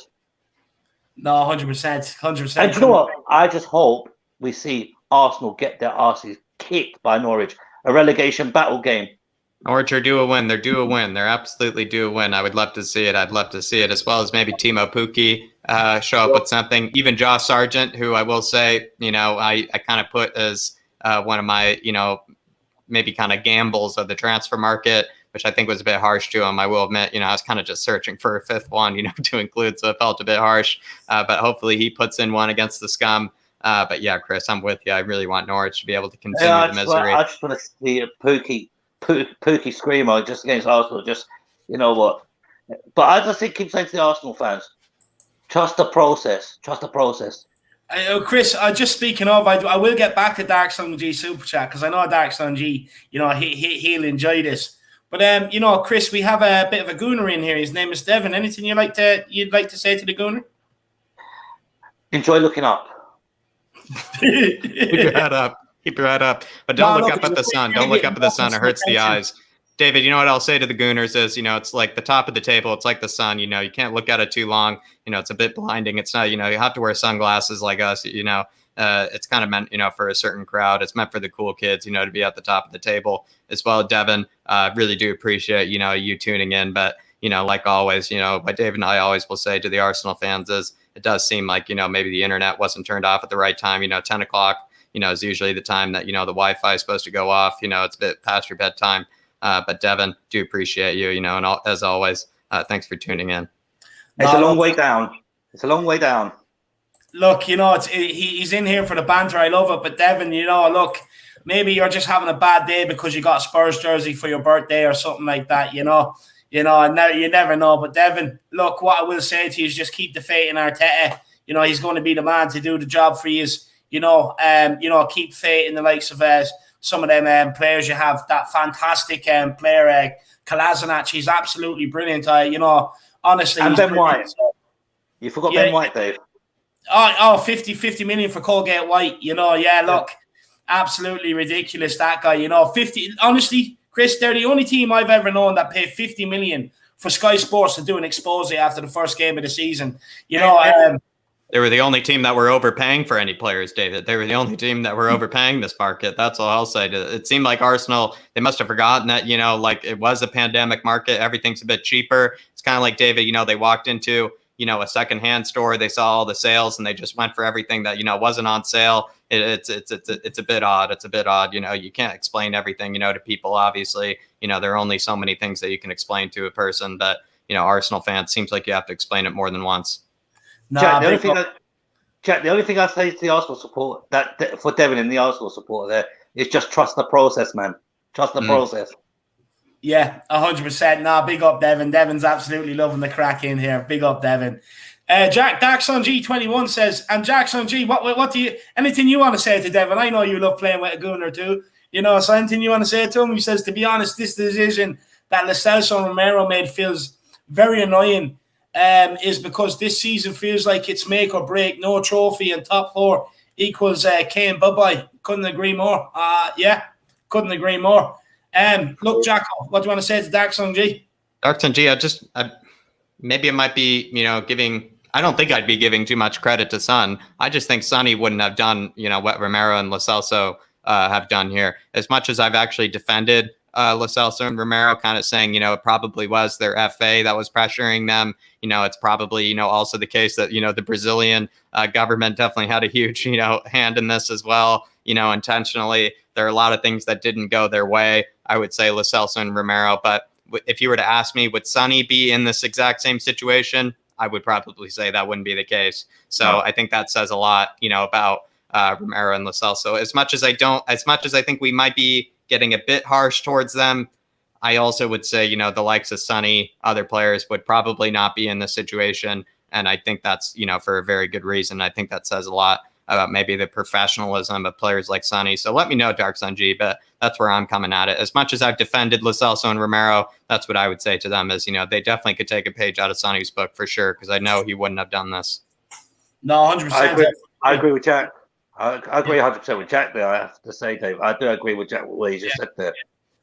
No, look, that's why we have Jack on the channel, Chris. Sometimes, Jack just puts things so eloquently, so that there's no need to add anything on to the end of it. So big up Jacko and big up Dark Sun G for the comment. Absolute legend, my man. Really appreciate the support. Everyone else, if you are enjoying the show, feel free to support us, guys. Feel free to support us.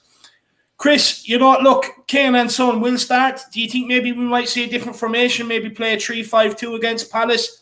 Do you think maybe we could switch to a 4-2-3-1? Or do you think we will go 4-3-3? But who misses out? Lucas and Gill, Bergwijn and Gill, or even Bergwijn and Lucas? Who misses out? Do you know what? That's a tricky. Do you know what? It's kind of a tricky game, to be honest with you. Crystal Palace can sting us. They've done it before a few times, haven't they? So it's one of those. I think we'll go for the 4-2-3-1. I think he might just go for the 4 at the back, Skippy and Højbjerg in the middle, and then the 3 and Kane. That's it. I think there'll be Son definitely starting. Kane will definitely start. See, I would actually take a gamble, on this game. I would actually start Bryan Gil, see what he can do in the first half. Let's see. Because Bergwijn's at the moment, he's on international duty with Holland anyway, so we know that. So, and a lot of these international players, you probably need to give them a little bit of a rest, especially people like Bergwijn. You need to probably rest them off a little bit to recover. But I think I would actually take a risk on taking Bryan Gil. Yeah. Island Life feels the same way. I'm kind of in the same boat, Chris. I mean, does it feel like this is the game that could be set up for like a Bryan Gil start, maybe a solid 60 minutes, or at least let's say we give Stevie B another chance, Chris, and we let Bryan Gil come on for somebody. What do you think? I think start off with Bryan Gil and keep Bergwijn on the bench for now. And do you know what? This is probably a good game for Emerson as well, but we'll soon see. Yeah. 100%. And look, last question. Sorry, go on, Chris.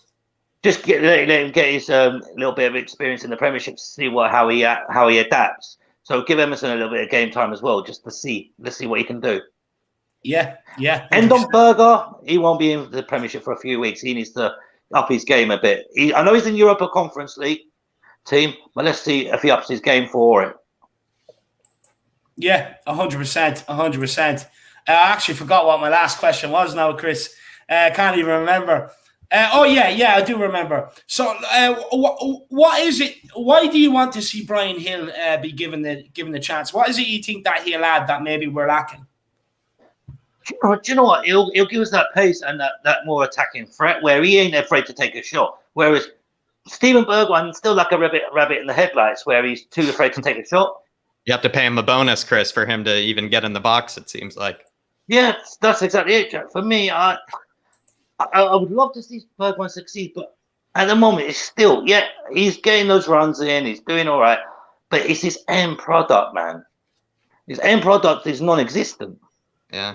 It's a bit, he's almost kind of I would say, Bergwijn, I've never seen a player blue balls me more time with Spurs. That's all I would say is, some of the times, Chris, he'll just absolutely do something magisterial, you would say, you know, with the ball, and then he would just, you know, just miss a 6-yard, you know, square pass, whatever it might be. Yeah. You know, it's just, he's just Mr. Blue Balls, is maybe his nickname, is maybe what's coming to mind. That's exactly it. For me, it's his end product. It just gets me every time. It's just his end product where he's just not good enough. It's just not either take the shot, don't play that pass, because that's when you give the ball away.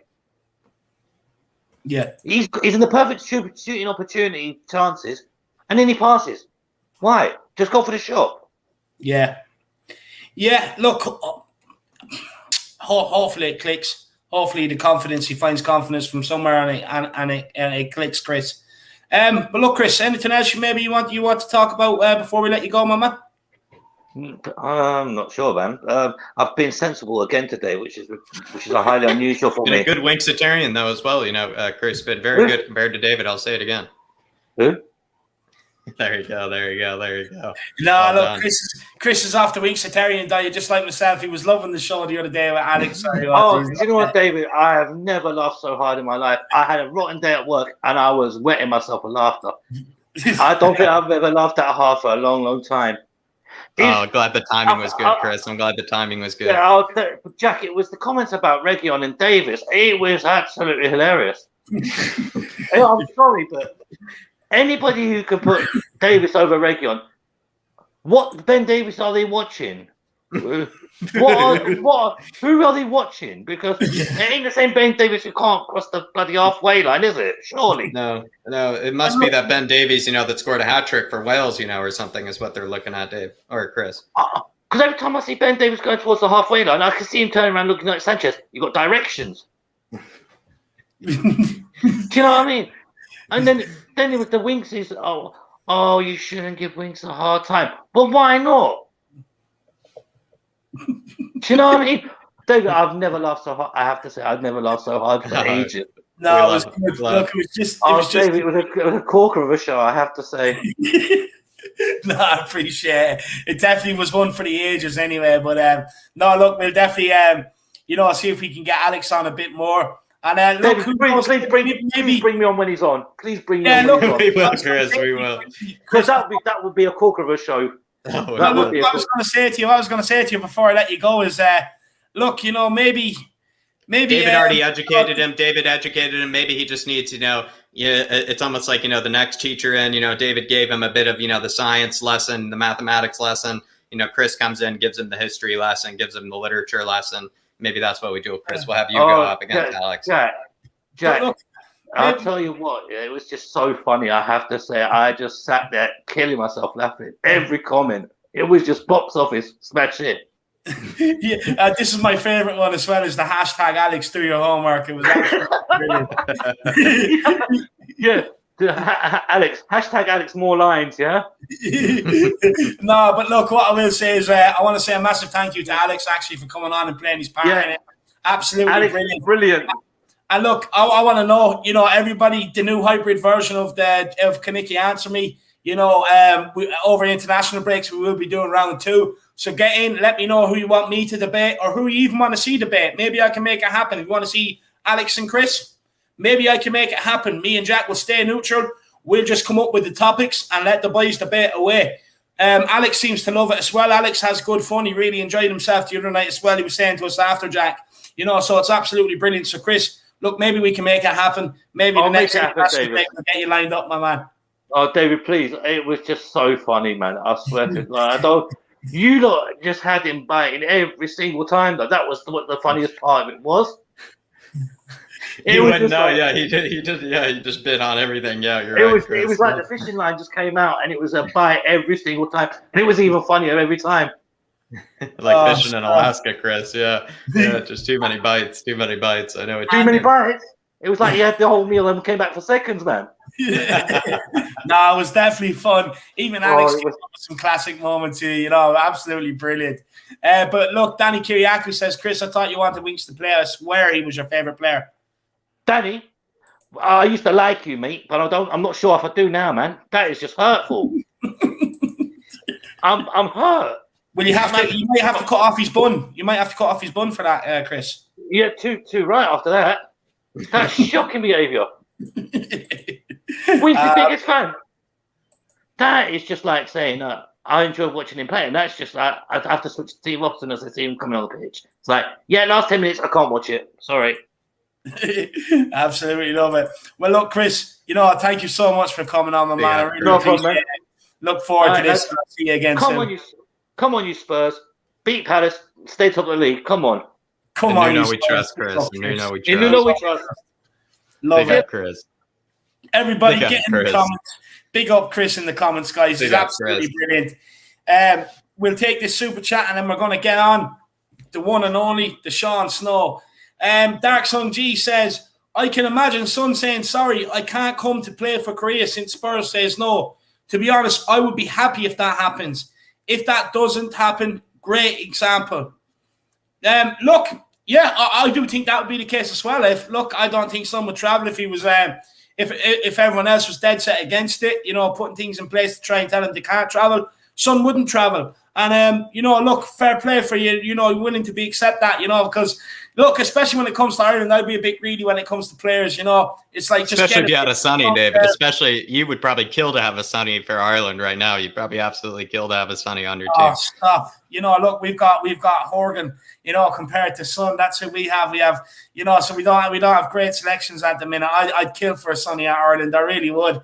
Someone that knows where the back of the net is. And, but look, Dark Sun G, what I'll say is you can afford to do it. All this array of talent we've been speaking about the last few days, not that you can afford not to have Sonny, but I'd say you'd get away with it more than what we would even losing a championship level player at this stage, to be honest with you. Jack, anything you want to say to Dark Sun G? I'm actually,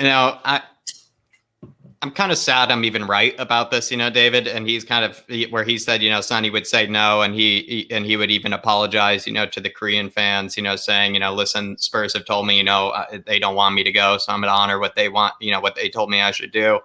I kind of agree that, he would do that. It's a bit sad. I kind of wanted to come up with a lot of excuses for the likes of Celso and Romero. I wanted, to think that, a lot of it isn't their fault, which to a degree, I somewhat still think.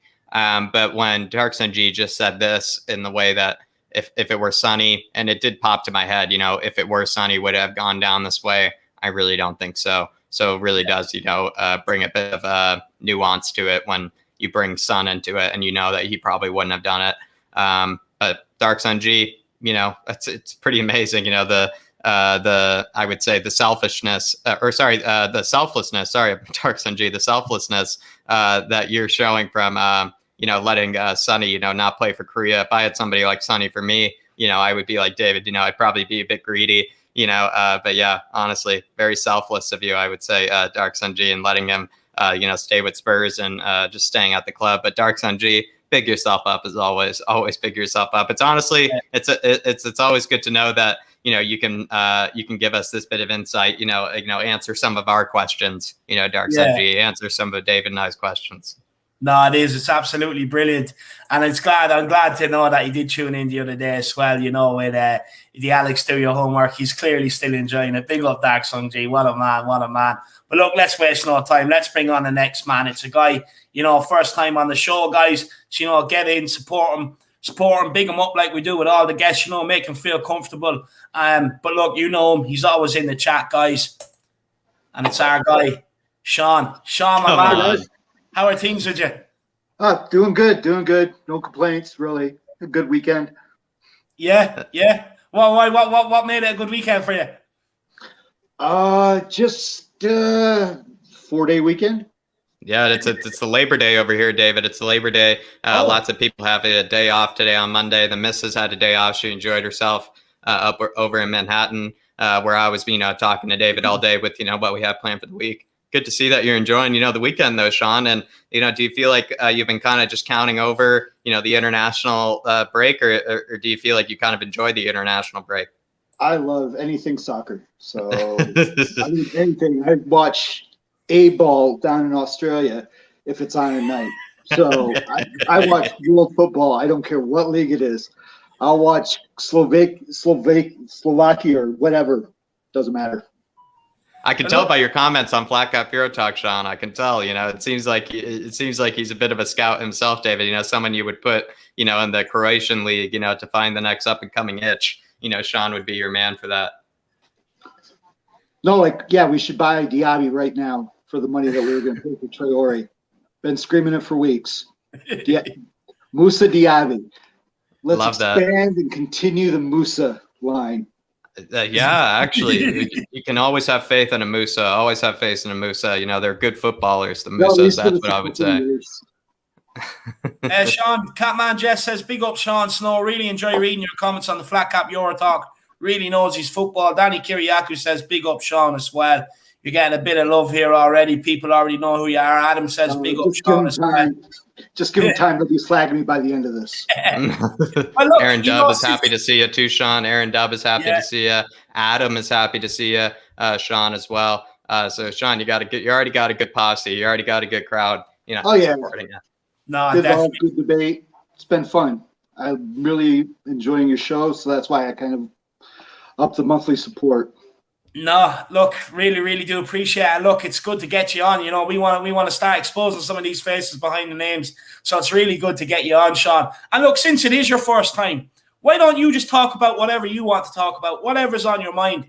You tell us what you want to debate. And whatever you want to talk about, whatever questions you have, whatever you want to, say to the Harris Army, any rants, like however you want to go about it, Sean, we'll play it, we'll play it. Awesome. Okay. Let's see. First, let's just start off with we need to pump the brakes on the Celso Romero part, because this is the story on it, is that they got through customs. They weren't required by customs at that time to declare. Then the paperwork was filed out. But this whole time, the AFA was under the understanding that the Brazilian government had no issue with them just showing up. And they thought that they were still operating under the Copa America rules for COVID, which meant free travel for the athletes. They had exemptions. But the British government was like, they were cool with it too. But the health department for Brazil supersedes, kind of like our CDC in some instances can supersede over the government's. They are above the government. They caught wind of this, went to the stadium, and they arrested the boys on the pitch. And just And what do you think? What do you make of Romero? Sorry, go on. No, go ahead. I was just going to say, look, what do you make of Romero and Sanchez and the Celso kind of like, defying orders to travel? Yeah, well, this is another point. Even England is overseen by FIFA. And FIFA has a rule where you can't deny players unless they're on a medical leave. So technically, the Premier League can't forbid any players to stop from going on an international call-up. So there's instances where clubs have asked players in the past, and some have said yes, some have said no. So I don't have any issue with the boys going. I mean, our club didn't have the right to tell them, no, you can't go. They can't. Now, it's funny that it's wasted time. Like you were saying, like, I think Lo Celso got 20 minutes and Romero got 5. That's a lot of running. So it's just like, I don't get it. I'm with you, actually. I think you brought up really good points, Sean. It's actually, I think you even described it better than I did in the beginning of the show. That's what I was trying to say, Sean, by as much as we want to kind of slam them, like, we can't say that they're not allowed to play for their country, because there's just direct rules, in place, so that, clubs can't say that to them. But at the same time. But I agree with Darkson G that if the club were to have asked Son to stay, Son would have probably said no. But if the other players say yes, we really can't hold that against them. As much as we think it's selfish of them, but it doesn't say a lot about their character. I don't want it to say a lot about their character. Don't you feel that way too, Sean? I do too. I kind of want to that's why I said we need to pump the brakes on this, because you know how inflammatory the British press is when it comes to Spurs, especially. Oh my God, don't get me started on that. We don't want to, yeah, especially as Spurs fans ourselves, Sean. You're actually right. We're out in field to the Flames here. Yeah, we're out in field to the Flames. You might be right. Yeah, I mean, we slag our players and we'll hold on to that for dear life, saying, yes, they're shit. And it comes out of the sun. And, so it's like, I don't know. We should just let the boys get a pass on this one. And, and if they really wanted to be technical, maybe the club could find them the games they missed. They could withhold the salary from they miss or donate it to a charity for the games they miss. I don't think we should punish them per se. No. Do Interesting. you think fines are okay? Maybe considering how it all went down. Maybe just because they will be missing, game time. Maybe let's say, Sean, let's say everything went perfectly, not too much, quarantining or anything. They probably would get off scotch-free. But with the way it's gone down, do you feel like it's kind of fair to give them a fine? Well, with them knowing that it's COVID and that not only could you be out 10 weeks, you could be out even longer if you do catch it. Mm-hmm. So, and Brazil's a terrible hotspot in the world at the time right now. So, no, I think withholding wages for the games they missed actually would be the proper and donate them to charity. Yeah, I'm with that as well, actually. I'm totally with that. I think most of the Harris Army would be with that as well. Also, lots of people, Sean, are saying you're a big breath of fresh air. A lot of people are saying, you're just a good new blood to the Harris Army that they're all happy to see. So everybody's good. Everybody's happy to have you, Sean. It's good to see you. But maybe, Sean, any final words maybe on, this whole Argentina situation? Is there any new kind of words of wisdom for it? Or would you like to maybe just move on to maybe more of the actual Spurs stuff? I'm done with it. I think it's not an issue, really. Just quickly, look, we'll fire these 2 super chats at you. So we have one from Faz Radfar. He says, are Dyer and Sanchez better, or does the credit go to Skip and Højbjerg and the midfield for tightening it up a bit in there? It goes to that's a tough question. I will say that's a tough question. Nuno has shaped our defense and has worked our midfield into our defense. Where if you look at Mourinho, we were so close together. Our midfield was in our defense. I mean, we were like in each other's pockets all the time, and so it was really just a matter of time before they got, the other team got that through ball and put it in the back of the net. So no, I think but I do think adding Skip to the midfield has really allowed enough pressure to be off of our defense, off of Dyer to make him look, because every center back makes 1 or 2 mistakes, even in every game. But with Dyer, it's freaking glaring. So it's like, why would you do that? Why, as a pro, would you do that? So it's kind of, just. Do you think maybe Jaffa and Reguilon have a lot to do with it as well, not getting skinned so much? Well, yeah, I think Nuno has Reguilon playing a little bit less of a fullback role as a right back. So Reguilon's more in the defense, and I think he's gotten better on defense from last year, and even through the year he got better on defense. But except for those howlers that he scored. Oh my gosh, how do you score those 2 own goals in a game?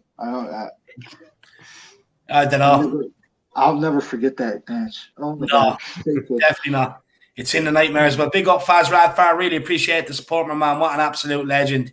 And we have Dark Sung G. Sean, he says, in my opinion, Romero was lured by the Celso. He is too new to Spurs to be able to make that decision on his own.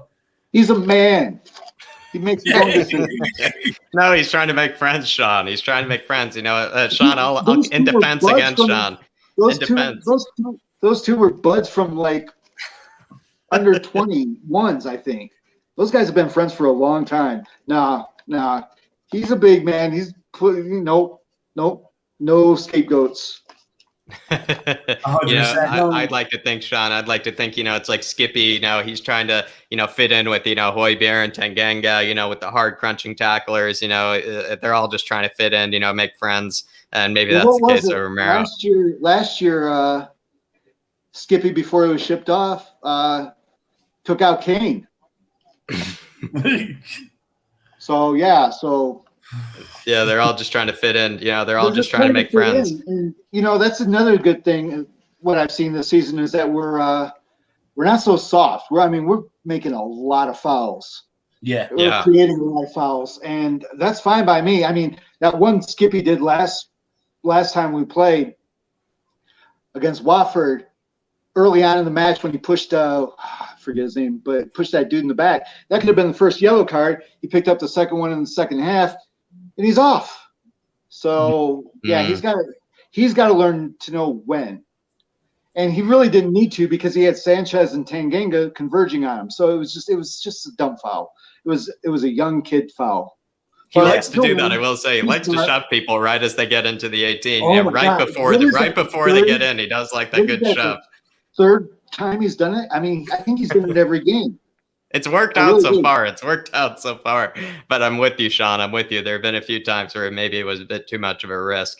But Sean, maybe touch on that a bit more. Do you feel like we've been missing that, and maybe it's a bit more? It's a huge component of that winning formula is just being a bit more dogged, being a bit more, kind of brutal, a bit more rough. Yeah. Goodbye, Spursy. We're not Spursy anymore. No, 100%. Well, look, moving towards the Palace game, Sean. Look, what do you want to see from Spurs in, coming up against Crystal Palace? Do you want to see more goals? Maybe just look after possession a bit more. I want to see our first. First, I want to see our first formation change and go to a 4-2-3-1. That would be key. You're like me, a big fan of that, yeah. And I'd hate to see it, but I kind of would like to see. I'd love to see Ndombele play the 10, but he's not going to come back until maybe 2 games into Euro Conference to watch his match, to get him match fit.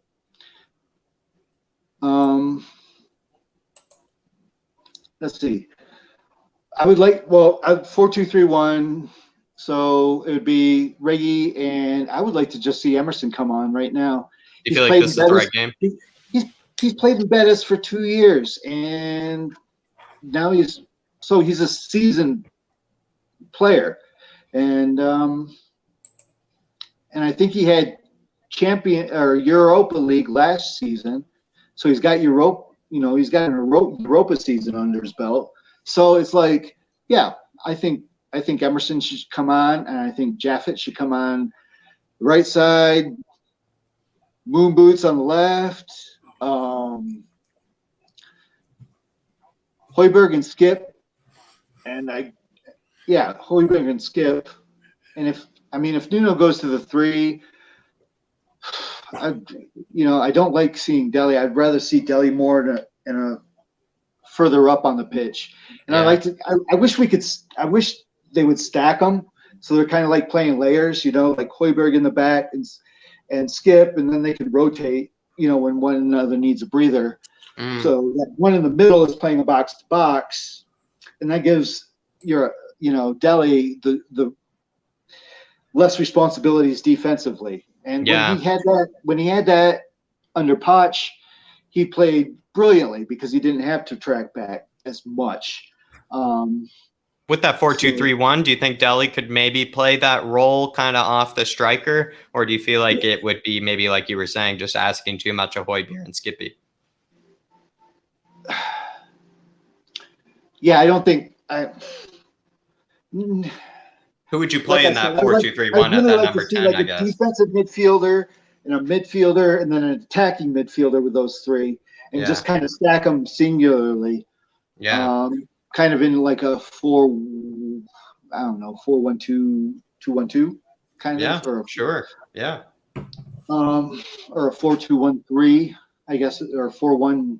No, yeah. 2, so something like that. 4-1-1. And maybe look, who do you want to see playing on the right? Bergwijn, Lucas, Gill. Who do you want to see out there? Hill. I have full faith in Hill. I've been saying since I met you guys is that Hill's going to be the next David Silva. Yeah. Oh. Yeah. Yeah, I really think he is. I think he's going to develop more centrally because he can play. They say he's got a weaker right foot, but not what I've seen. I think his right foot's just fine. He might not be able to score with his right foot, but he can definitely pass with his right foot. Yeah. Honestly, as well, though, I do remember David Silva even, at times, being one of those creative players that came in actually off the wing, and played a bit centrally. So actually could be spot on there, Sean. And I do remember you kind of liking him to David Silva right from the beginning. So you definitely were the first. I love that kid. Like I said, I watched La Liga last season, so I was just awed by that kid. He destroyed Sevilla. He destroyed his own club. Destroyed them. He must. If Ibar could have actually had a striker or somebody who could finish, because that boy was throwing dimes last season. Yeah. Especially that Sevilla game. I don't know how many headers they missed by 6 inches, 10 centimeters. Even also the Pashos game, some of the balls he was playing on the floor, to Harry, to other players, the way he was able to pick people out, in the box was, it was unbelievable with the accuracy. He was able to pick players out, and he would even, like you said, put it on their head, put it at their feet, however he wanted to put it there. Well, the thing that we've been lacking since Eriksson left is that penetrating middle through ball. It's like last week there were so many through balls. If they would have just tried it, Harry was on about 6 yards away from the front defender, and he had the back defender about 3 yards away, or no, 3 feet, about a yard or two away. And Harry was on the inside. All they had to do is get it to Harry. I mean, really early in that Watford game, if you watch. And they don't. Harry relies on service. He's not going to create his own goals very often. I mean, he used to come in, if he got the ball on the left and he could get it on his right, he scored those wonder goals, especially that friggin' Arsenal game. So I just think that Harry I don't mind Harry coming back and dropping deep and helping out the midfield. I wish he would do it less, but because we don't have Ndombele, because coaches lost their faith in him for some stupid reason. Yeah. I don't want to go into that on the show right now. You guys both know me. I'm Ndombele. I'm his number one apologist. I love him. I love that, Sean. You even admitted to that actually as well. You even admitted to that one night in the comments. So I was like, yeah, fair play. I am, dude. I'm sorry, but yeah, I love the dude, and I think he's very, very misunderstood. Me too, Sean. I will say, we're in a small camp, Sean. We're in a small camp, and we have to stick together, Sean. We have to stick together, in our apologist camp. But I love to hear it, Sean. I love to hear that. Let me say one thing. Maradona, Ronaldo, Ronaldinho, Carlos, Alberto Carlos, Neymar, and Allen Iverson, for you Americans, all hated practice. What's practice? I thought we were talking about a game. No, they're not practice men. They're not. They don't like the training. Poch was big on practice. Mourinho's big on practice. Nuno's going to be big on practice. Ryan Mason, he just doesn't know what he's doing yet. So it's just because the guy slacks in practice, you put those guys on the pitch and they create magic. And I think Ndombele could have that magic if he was it's not that he's not fit. He averaged 70 minutes every time he played, out 67.5 minutes every match. And everybody's like, well, this guy can come on for the last 20 minutes. That's 70 minutes. So it's not like he's coming off, and maybe he does breathe hard, but you give him the ball, he'll keep going. Yeah. Look, Ndombele's a bit like me in the kitchen. You put me, I don't practice, anything, cooking wise. Put me in the kitchen, I'll make magic happen. Don't worry about that, lad. Especially when I have a belly rumbling. Sean, is there anything else you'd like to talk about, my man? Billy Connolly. He sucks. I don't know why he's playing for you guys. He misses sitter after sitter after sitter. All it does is go. He should be playing rugby because it goes right over the goalpost. No, look. You're talking about That's Aaron what Conley or Aaron Conley Radamaida? Aaron Conley, yeah. Oh yeah, the Aaron Brighton Conley, forward, yeah. Yeah, look, boy, he's bad. do you know what? He's bad. He's bad in front of goal. I do think it will click with him. When you see him running at players, he does remind me a bit like of Damien Duff.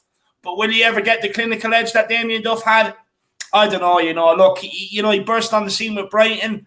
He's kind of fallen down the pecking order a bit since then. So, look, Sean, I don't even know why you tune in, man. Half of the country don't even tune in. But fair play to you, lad. A bit of Irish in you, maybe. Is there a little bit of Irish blood in there? Well, I have like half my side family is from Portrush, so a little bit. Yeah? Yep. Been there, been to the home. Wow, there you go. Did you go to the golf club there? I didn't go to Portrush. No, I didn't golf, but I did. I went to what's that distillery up there? Guinness. No, it's not. No, it's not Guinness. It's one of the Irish whiskey. Bushmills. Went to Bushmills. Went to Giant Steps. Went over to the Jameson's distillery. It was my aunt. She likes her whiskey, so yeah. I was gonna say maybe you're a bit of a spirit man yourself, are you? Oh, I love me some Redbreast. Yeah, good stuff. The bottle or the Hard other to find stuff? here. It's really hard to find here. Redbreast. No, absolutely love it. Absolutely love it. Well, look, Sean, I really appreciate, waiting to come on and everything else, my man. Look, it's been an absolute pleasure meeting you. You brought some fresh energy to the show. I really appreciate it. I hope to see you around here a lot more, my man. I'm the most logical Spurs fan you'll know.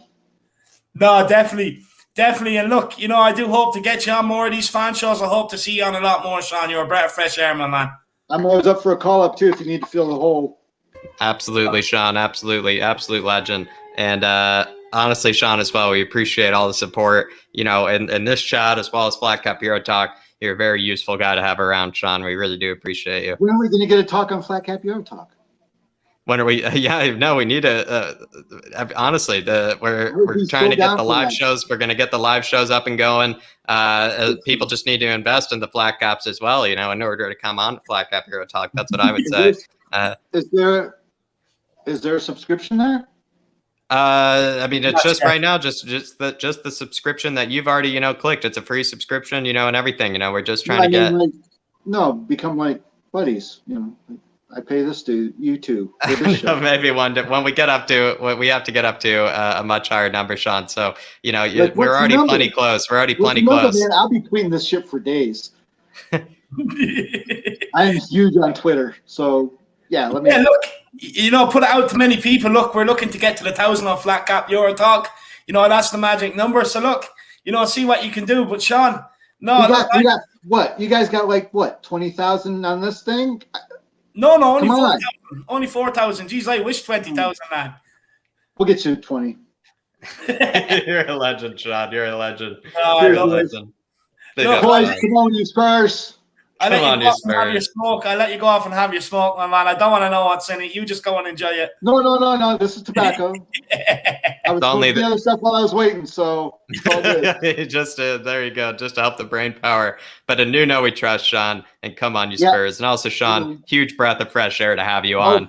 Love to see a new member of the Harris Army on. Honestly, you're just, you're giving a bit more pressure to the rest of them, to Jerry, to the other one, Sean. You're very brave. You're very brave, getting a bit of pressure to the rest of these guys. Well, I didn't mean to actually do it get noticed to do white. I was just kind of doing slide because just in case later on. But then when David was like, "You got to come on," I'm like, "Oh, that's okay." I'm full of it. I'm full of opinions. So. No, look, we want more of your opinions, definitely. That's for sure. And look, like I said, being a breath of fresh air, and look, we don't bite. We're not mean people, you know what I mean? So I encourage everyone else to get on. Take a leaf out of Sean's book. Bite the bullet and get the first one over and done with. And after that, I quit. It's nothing. Would you say better than Amazon Prime? Just like someone else has said.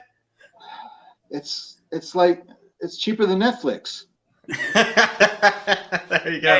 I would say, a lot of us do use the Netflix, but I would say, if you're getting not enough out of your Amazon account definitely you could get a bit more, with the Harris Army subscription. But definitely, Jack, Sean. Paramount Plus. Premium Plus. No, the Paramount.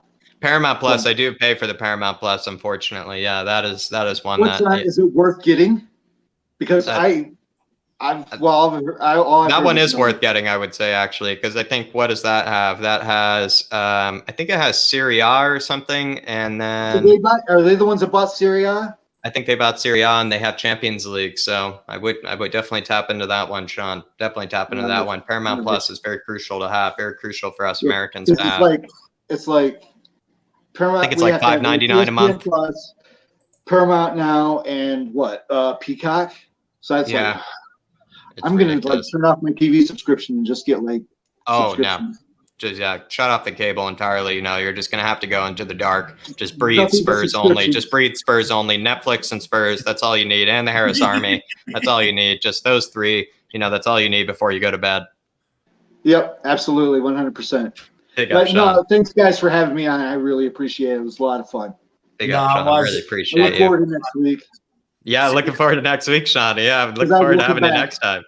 I will be back. All right, good to have you, Sean. It'll be after a new set of games, so I'm sure I'm going to yell at Crystal. Yeah, next Monday after we beat Palace, my man, I want to see you big yourself up. I'm going to see you against Shawnee boy. Absolute legend. Thank you. See you, Sean. What a man. What a man. And look, guys, everybody get in there. Everyone already showing Sean a lot of love. You know what I mean? Absolutely loving him already here, guys. But look, show him a bit more love. Absolutely breath of fresh air and a brilliant call. A big up, Ribsy. I hope things are good down under, my man. And look, we do have one last guest. We will get him on. And then after this, we are going to end off. And it's Yid Kid. Dan, any soccer training today? I just came back from a football tournament. We lost in the semi-final. We lost in the semi-final in penalties. So you didn't miss the last penalty. Hopefully you didn't miss the last penalty. No, I scored my penalty. I was the third penalty taker. What celebration did you give it? Did you go hard? Did you give it a little, kiss to the crowd? What did you do? I didn't really celebrate because in the penalty shootout we were behind when I scored. Seemed like a pep talk to the goalkeeper, maybe. Yeah, a bit of words of encouragement to the goalkeeper, probably is what you did. Handed him the ball. Told him what to do. Where he's going. Yeah. No, look, absolutely love it. I love a bit of goalkeeper shithousery in a penalty shootout, I have to say. But look, Dan, what's your thoughts on the whole Romero, the Celso Sanchez situation? What's your general thoughts on it, lad? I thought it was a big mess. The fact that they stopped the game 5 minutes in. It's just a mess. They couldn't I heard apparently they were stopped by traffic. They could have put the sirens on.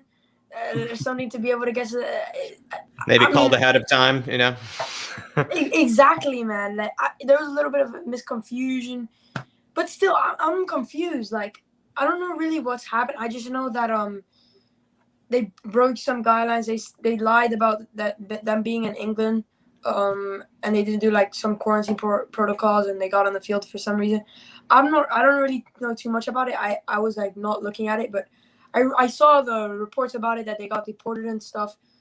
So I know that, but I think it's a huge mess what happened, that they had to stop the game. They couldn't get there to be in a warm up or something, or call the game off, or call CONCACAF and something and tell them no, the game can't go on. You've got players on the field that have to be deported. It's I was watching Real Talk on TV and they did it perfectly. They said it perfectly. It was like a scene from Mr. Bean. Yeah. Do you think maybe there's a bit of underhand tactics? Maybe Brazil letting it get that far on purpose, and then coming out with the double whammy. It's look, you lied on the forms, get them out, walk over, give us the 3 points. Do you think there could be a bit of bitterness after the Copa America there? There could be, but I'm part Brazilian, so I wouldn't want to admit that. Jeez, lad, you're from everywhere. Yeah, I'm not really. I'm Brazilian by marriage. Oh, I see. Yeah. Happy days. So you've got the samba flowing right through the feet. So yeah, Yidkidinho. Yeah, absolutely love it. Well, look as well. What's your thoughts on the Palace game this weekend? What do you want to see more of? Goals, possession. Would you be happy with a 1-0 win? I would be happy, but I would be starting to question it.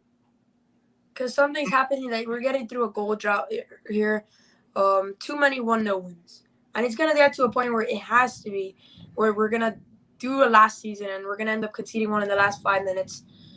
We can't stay this consistent. Like, at one point, it's like, hopefully I see more goals. And I think if you look at the stats, I think it's to our favor that we'll win. The last time Crystal Palace beat us at home was like in 2014 in the FA Cup.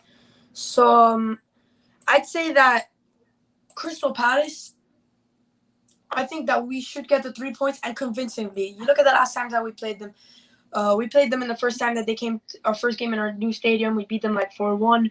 The last time we played them, we beat them 4-1. Before that, we beat them, I think, like 3-0 or 4-0. I'm not too sure about that one. But I think we should be able to score a bit more goals. Crystal Palace haven't looked too good. And we're top of the league. Whenever we're top of the league, we're the favorites to beat anyone. And if we win this game, we'll continue top of the league. And I wouldn't want anything more than that. 100% well said. Jacko, questions? Maybe going back to a bit of the, Brazilian topic, Yidkid, would you like to see someone like Emerson maybe in this upcoming Crystal Palace game, considering we're going to have a couple of, missing players, from on the Argentinian side? Do you think this might even give Emerson more of a shout, for maybe a debut against Crystal Palace or Wolves in the EFL Cup? Yeah, I would want to see him because I want Emerson to be playing the games that we're going to have more possession of the ball.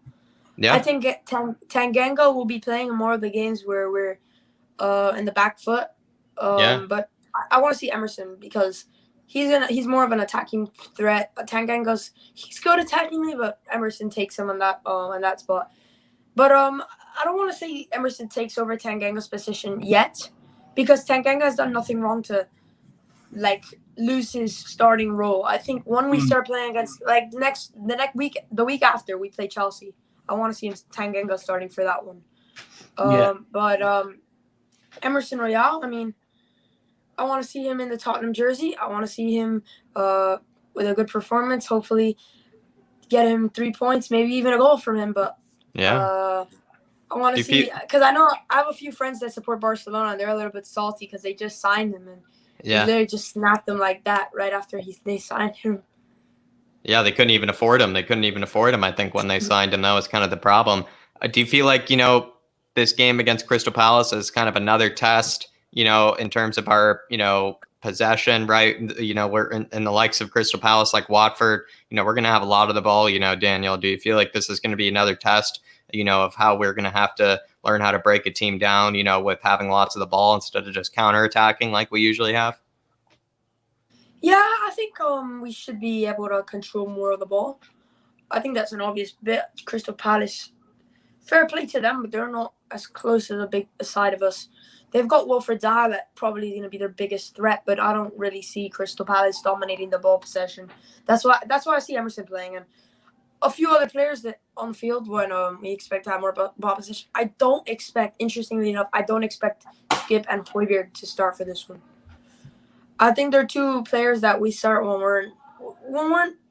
they could start a few games when we're having a lot of ball possession, but I think they'll be starting against Crystal Palace and the Arsenal, I think, after them. But Arsenal are not a big club, so we're probably gonna have way more possession than them in that one.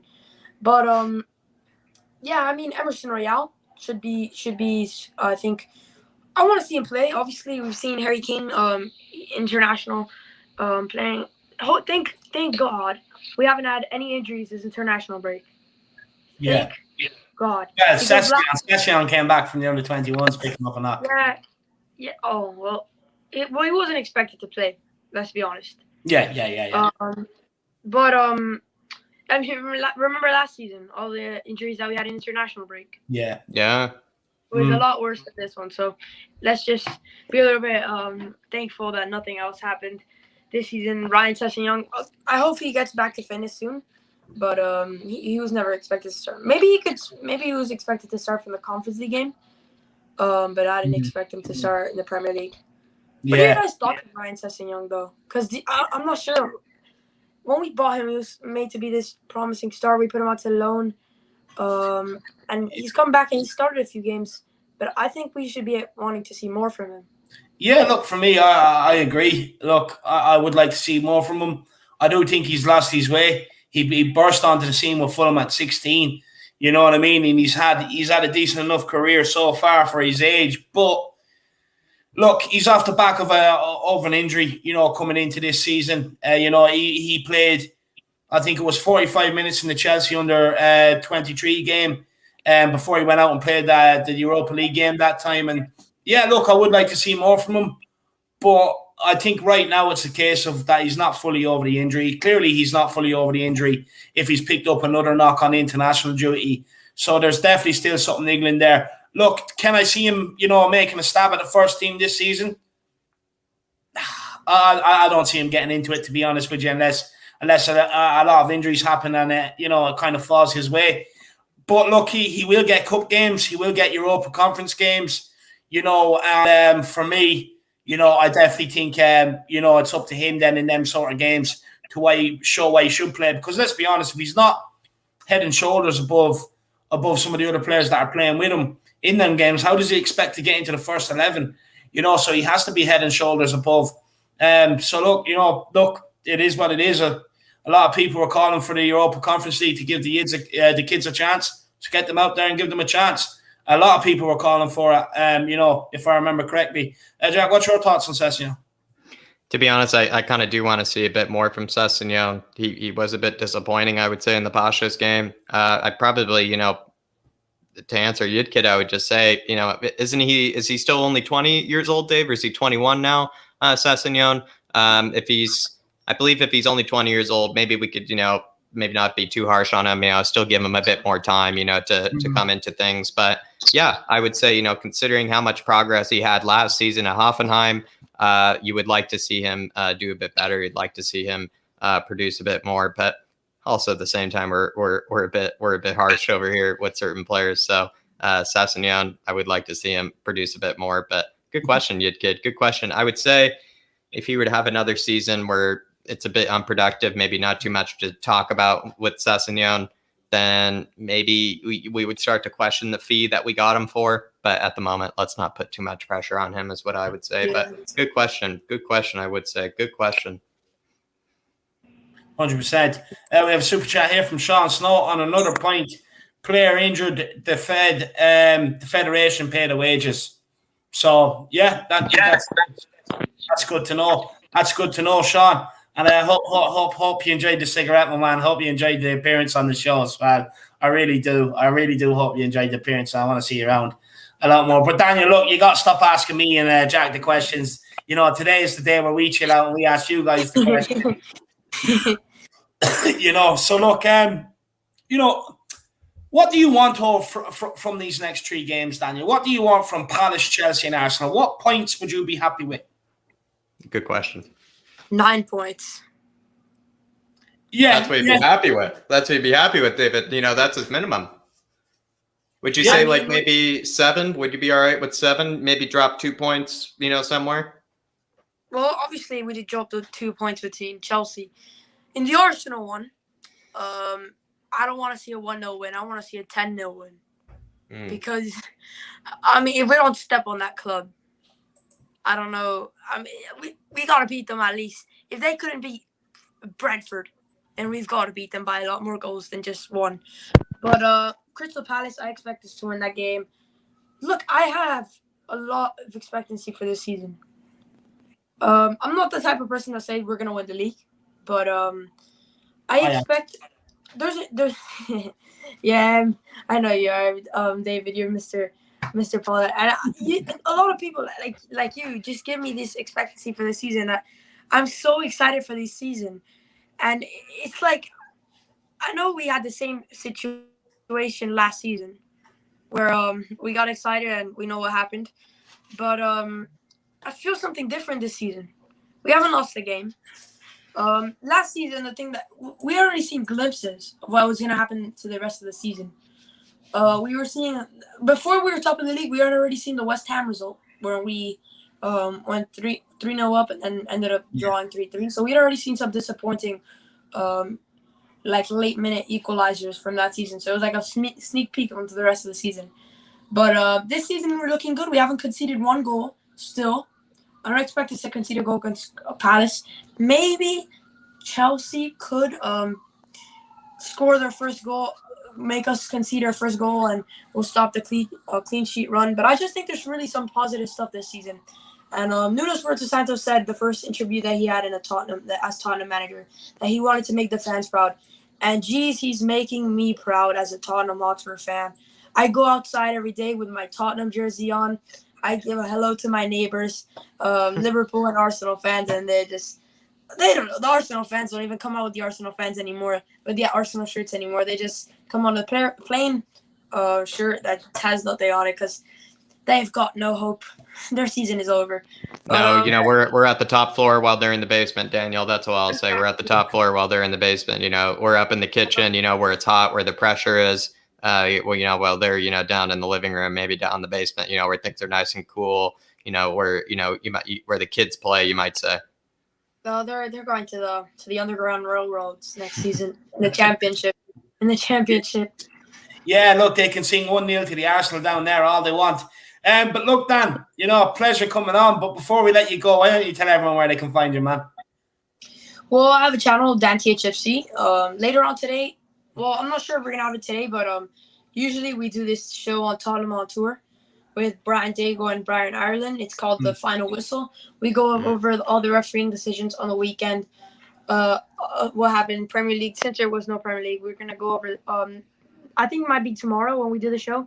But it's going to be going over what has changed in the refereing. Because I don't know if you guys know, but I'm actually a certified referee. Yeah, no, I've watched it. Yeah, and then so what I do is what we're gonna do for this next show is that we're gonna do covering what has changed from last season to this season in the officiating rules, because that's been a question on a lot of people's lips that what's going on. Like it looks a lot more like the Euros. Yeah. But my channel is going over all Tottenham. I do match previews, match reviews, and then I do my reactions to the goals as they go in live. And then I do my Monday podcast, which is actually going to go on today later on. I'm going to invite a few guests to see if it's going to be a good show. But yeah, David, thanks so much for having me on. I know it's not my actual background because I'm not actually at my house. If you can see, is my in America they call it my grandma's, but in you guys you call it nan's. So I'm at my nan's house. Nans or grannies, yeah, one or the other, lad. One or the other, so we do. But no, look, everybody get over and check out Dan THFC. Absolutely brilliant, Dan. Thank you so much. And look, you don't need to thank me for having you on. I need to thank you for coming on, my man. Look, these shows are not without people coming on, to people in the comments. I keep saying I can't stress it enough. This channel is not without the Harris Army. So, look, I want to thank you, Dan. Appreciate it, my man. Pick up the Harris Army. Next Monday, you're going to have to bring on the flat cap, lad. I miss the flat cap. Yeah, I have it at home. That's why I didn't have it on. But that's good. That's good. Well, look, Danny, I'll see you later, my man. Thanks for coming on. All right, come on, you Spurs. Trust the process. Come on, you Spurs. Big up, Daniel. Big up, Dan. Everybody do get over and check out Dan THFC. Give him the support, guys. Well, look, that brings us to the end of the show. That's it from me, Captain Positive. That's a new nickname you can give me, Captain Positive. Want to see it everywhere. Dave equals Captain Positive. That's what I am, captain of the Positivity crew. But Jack, enough of me. Where can people find you? Look, I'm even bringing rhymes today. I'm good at this hosting shit, man. Doing well, Dave. Doing well. Flatcapeurotalk.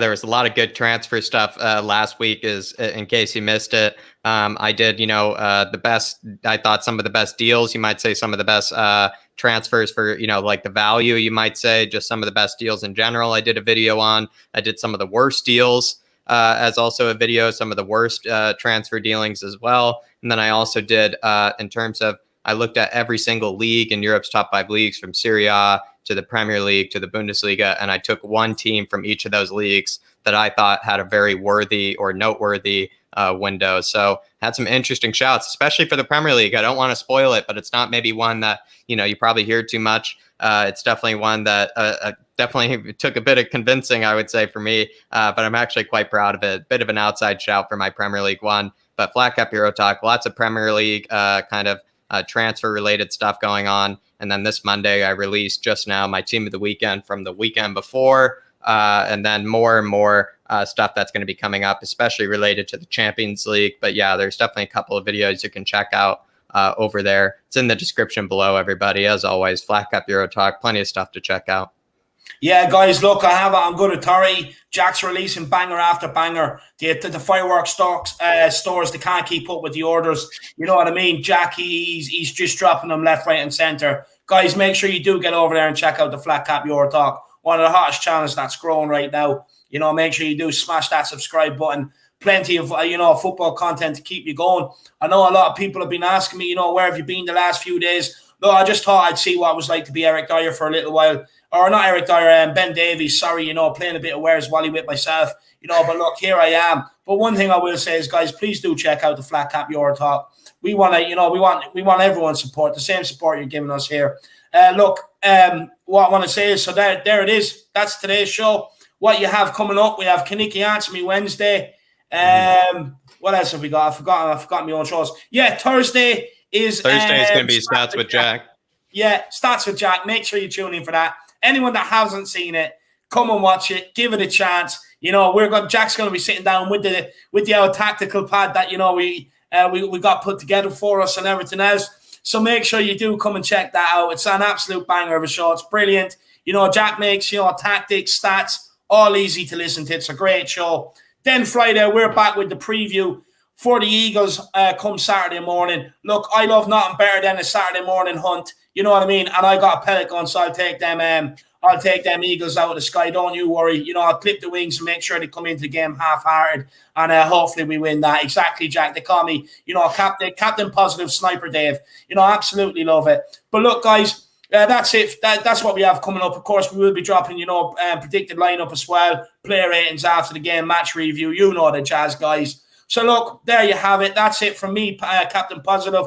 That's it from co-host Jack Kanicki, aka leader of the Flat Cap Army, guys. Look, as well, I would say to people, no need for anybody to feel down or alone or anything like that, guys. Make sure all my social media, my email, everything else is in the description below. I'm accessible anytime. Just hit me up, and you have a friend in me as always.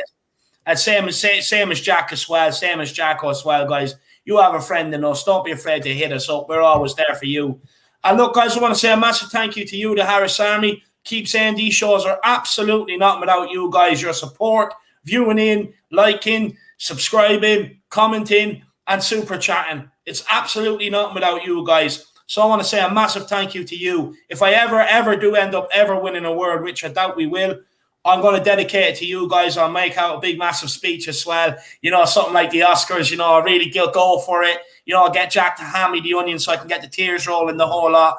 But look, honestly, I'm on flying form today. I better stop. So look, guys, I'll see you all tomorrow, Wednesday. I'll see you all Wednesday back here for Kaniki Answer Me. And look, at the end of the day, we're Tottenham Hotspur, baby. We've 3 London derbies coming around, and we're going to give it our best shot in all 3 of them. Let's go. Come on, you Spurs, and in Nuno we trust. Nuno we trust. Smash a like and get your comments in underneath the video, guys. Woo! Over and out.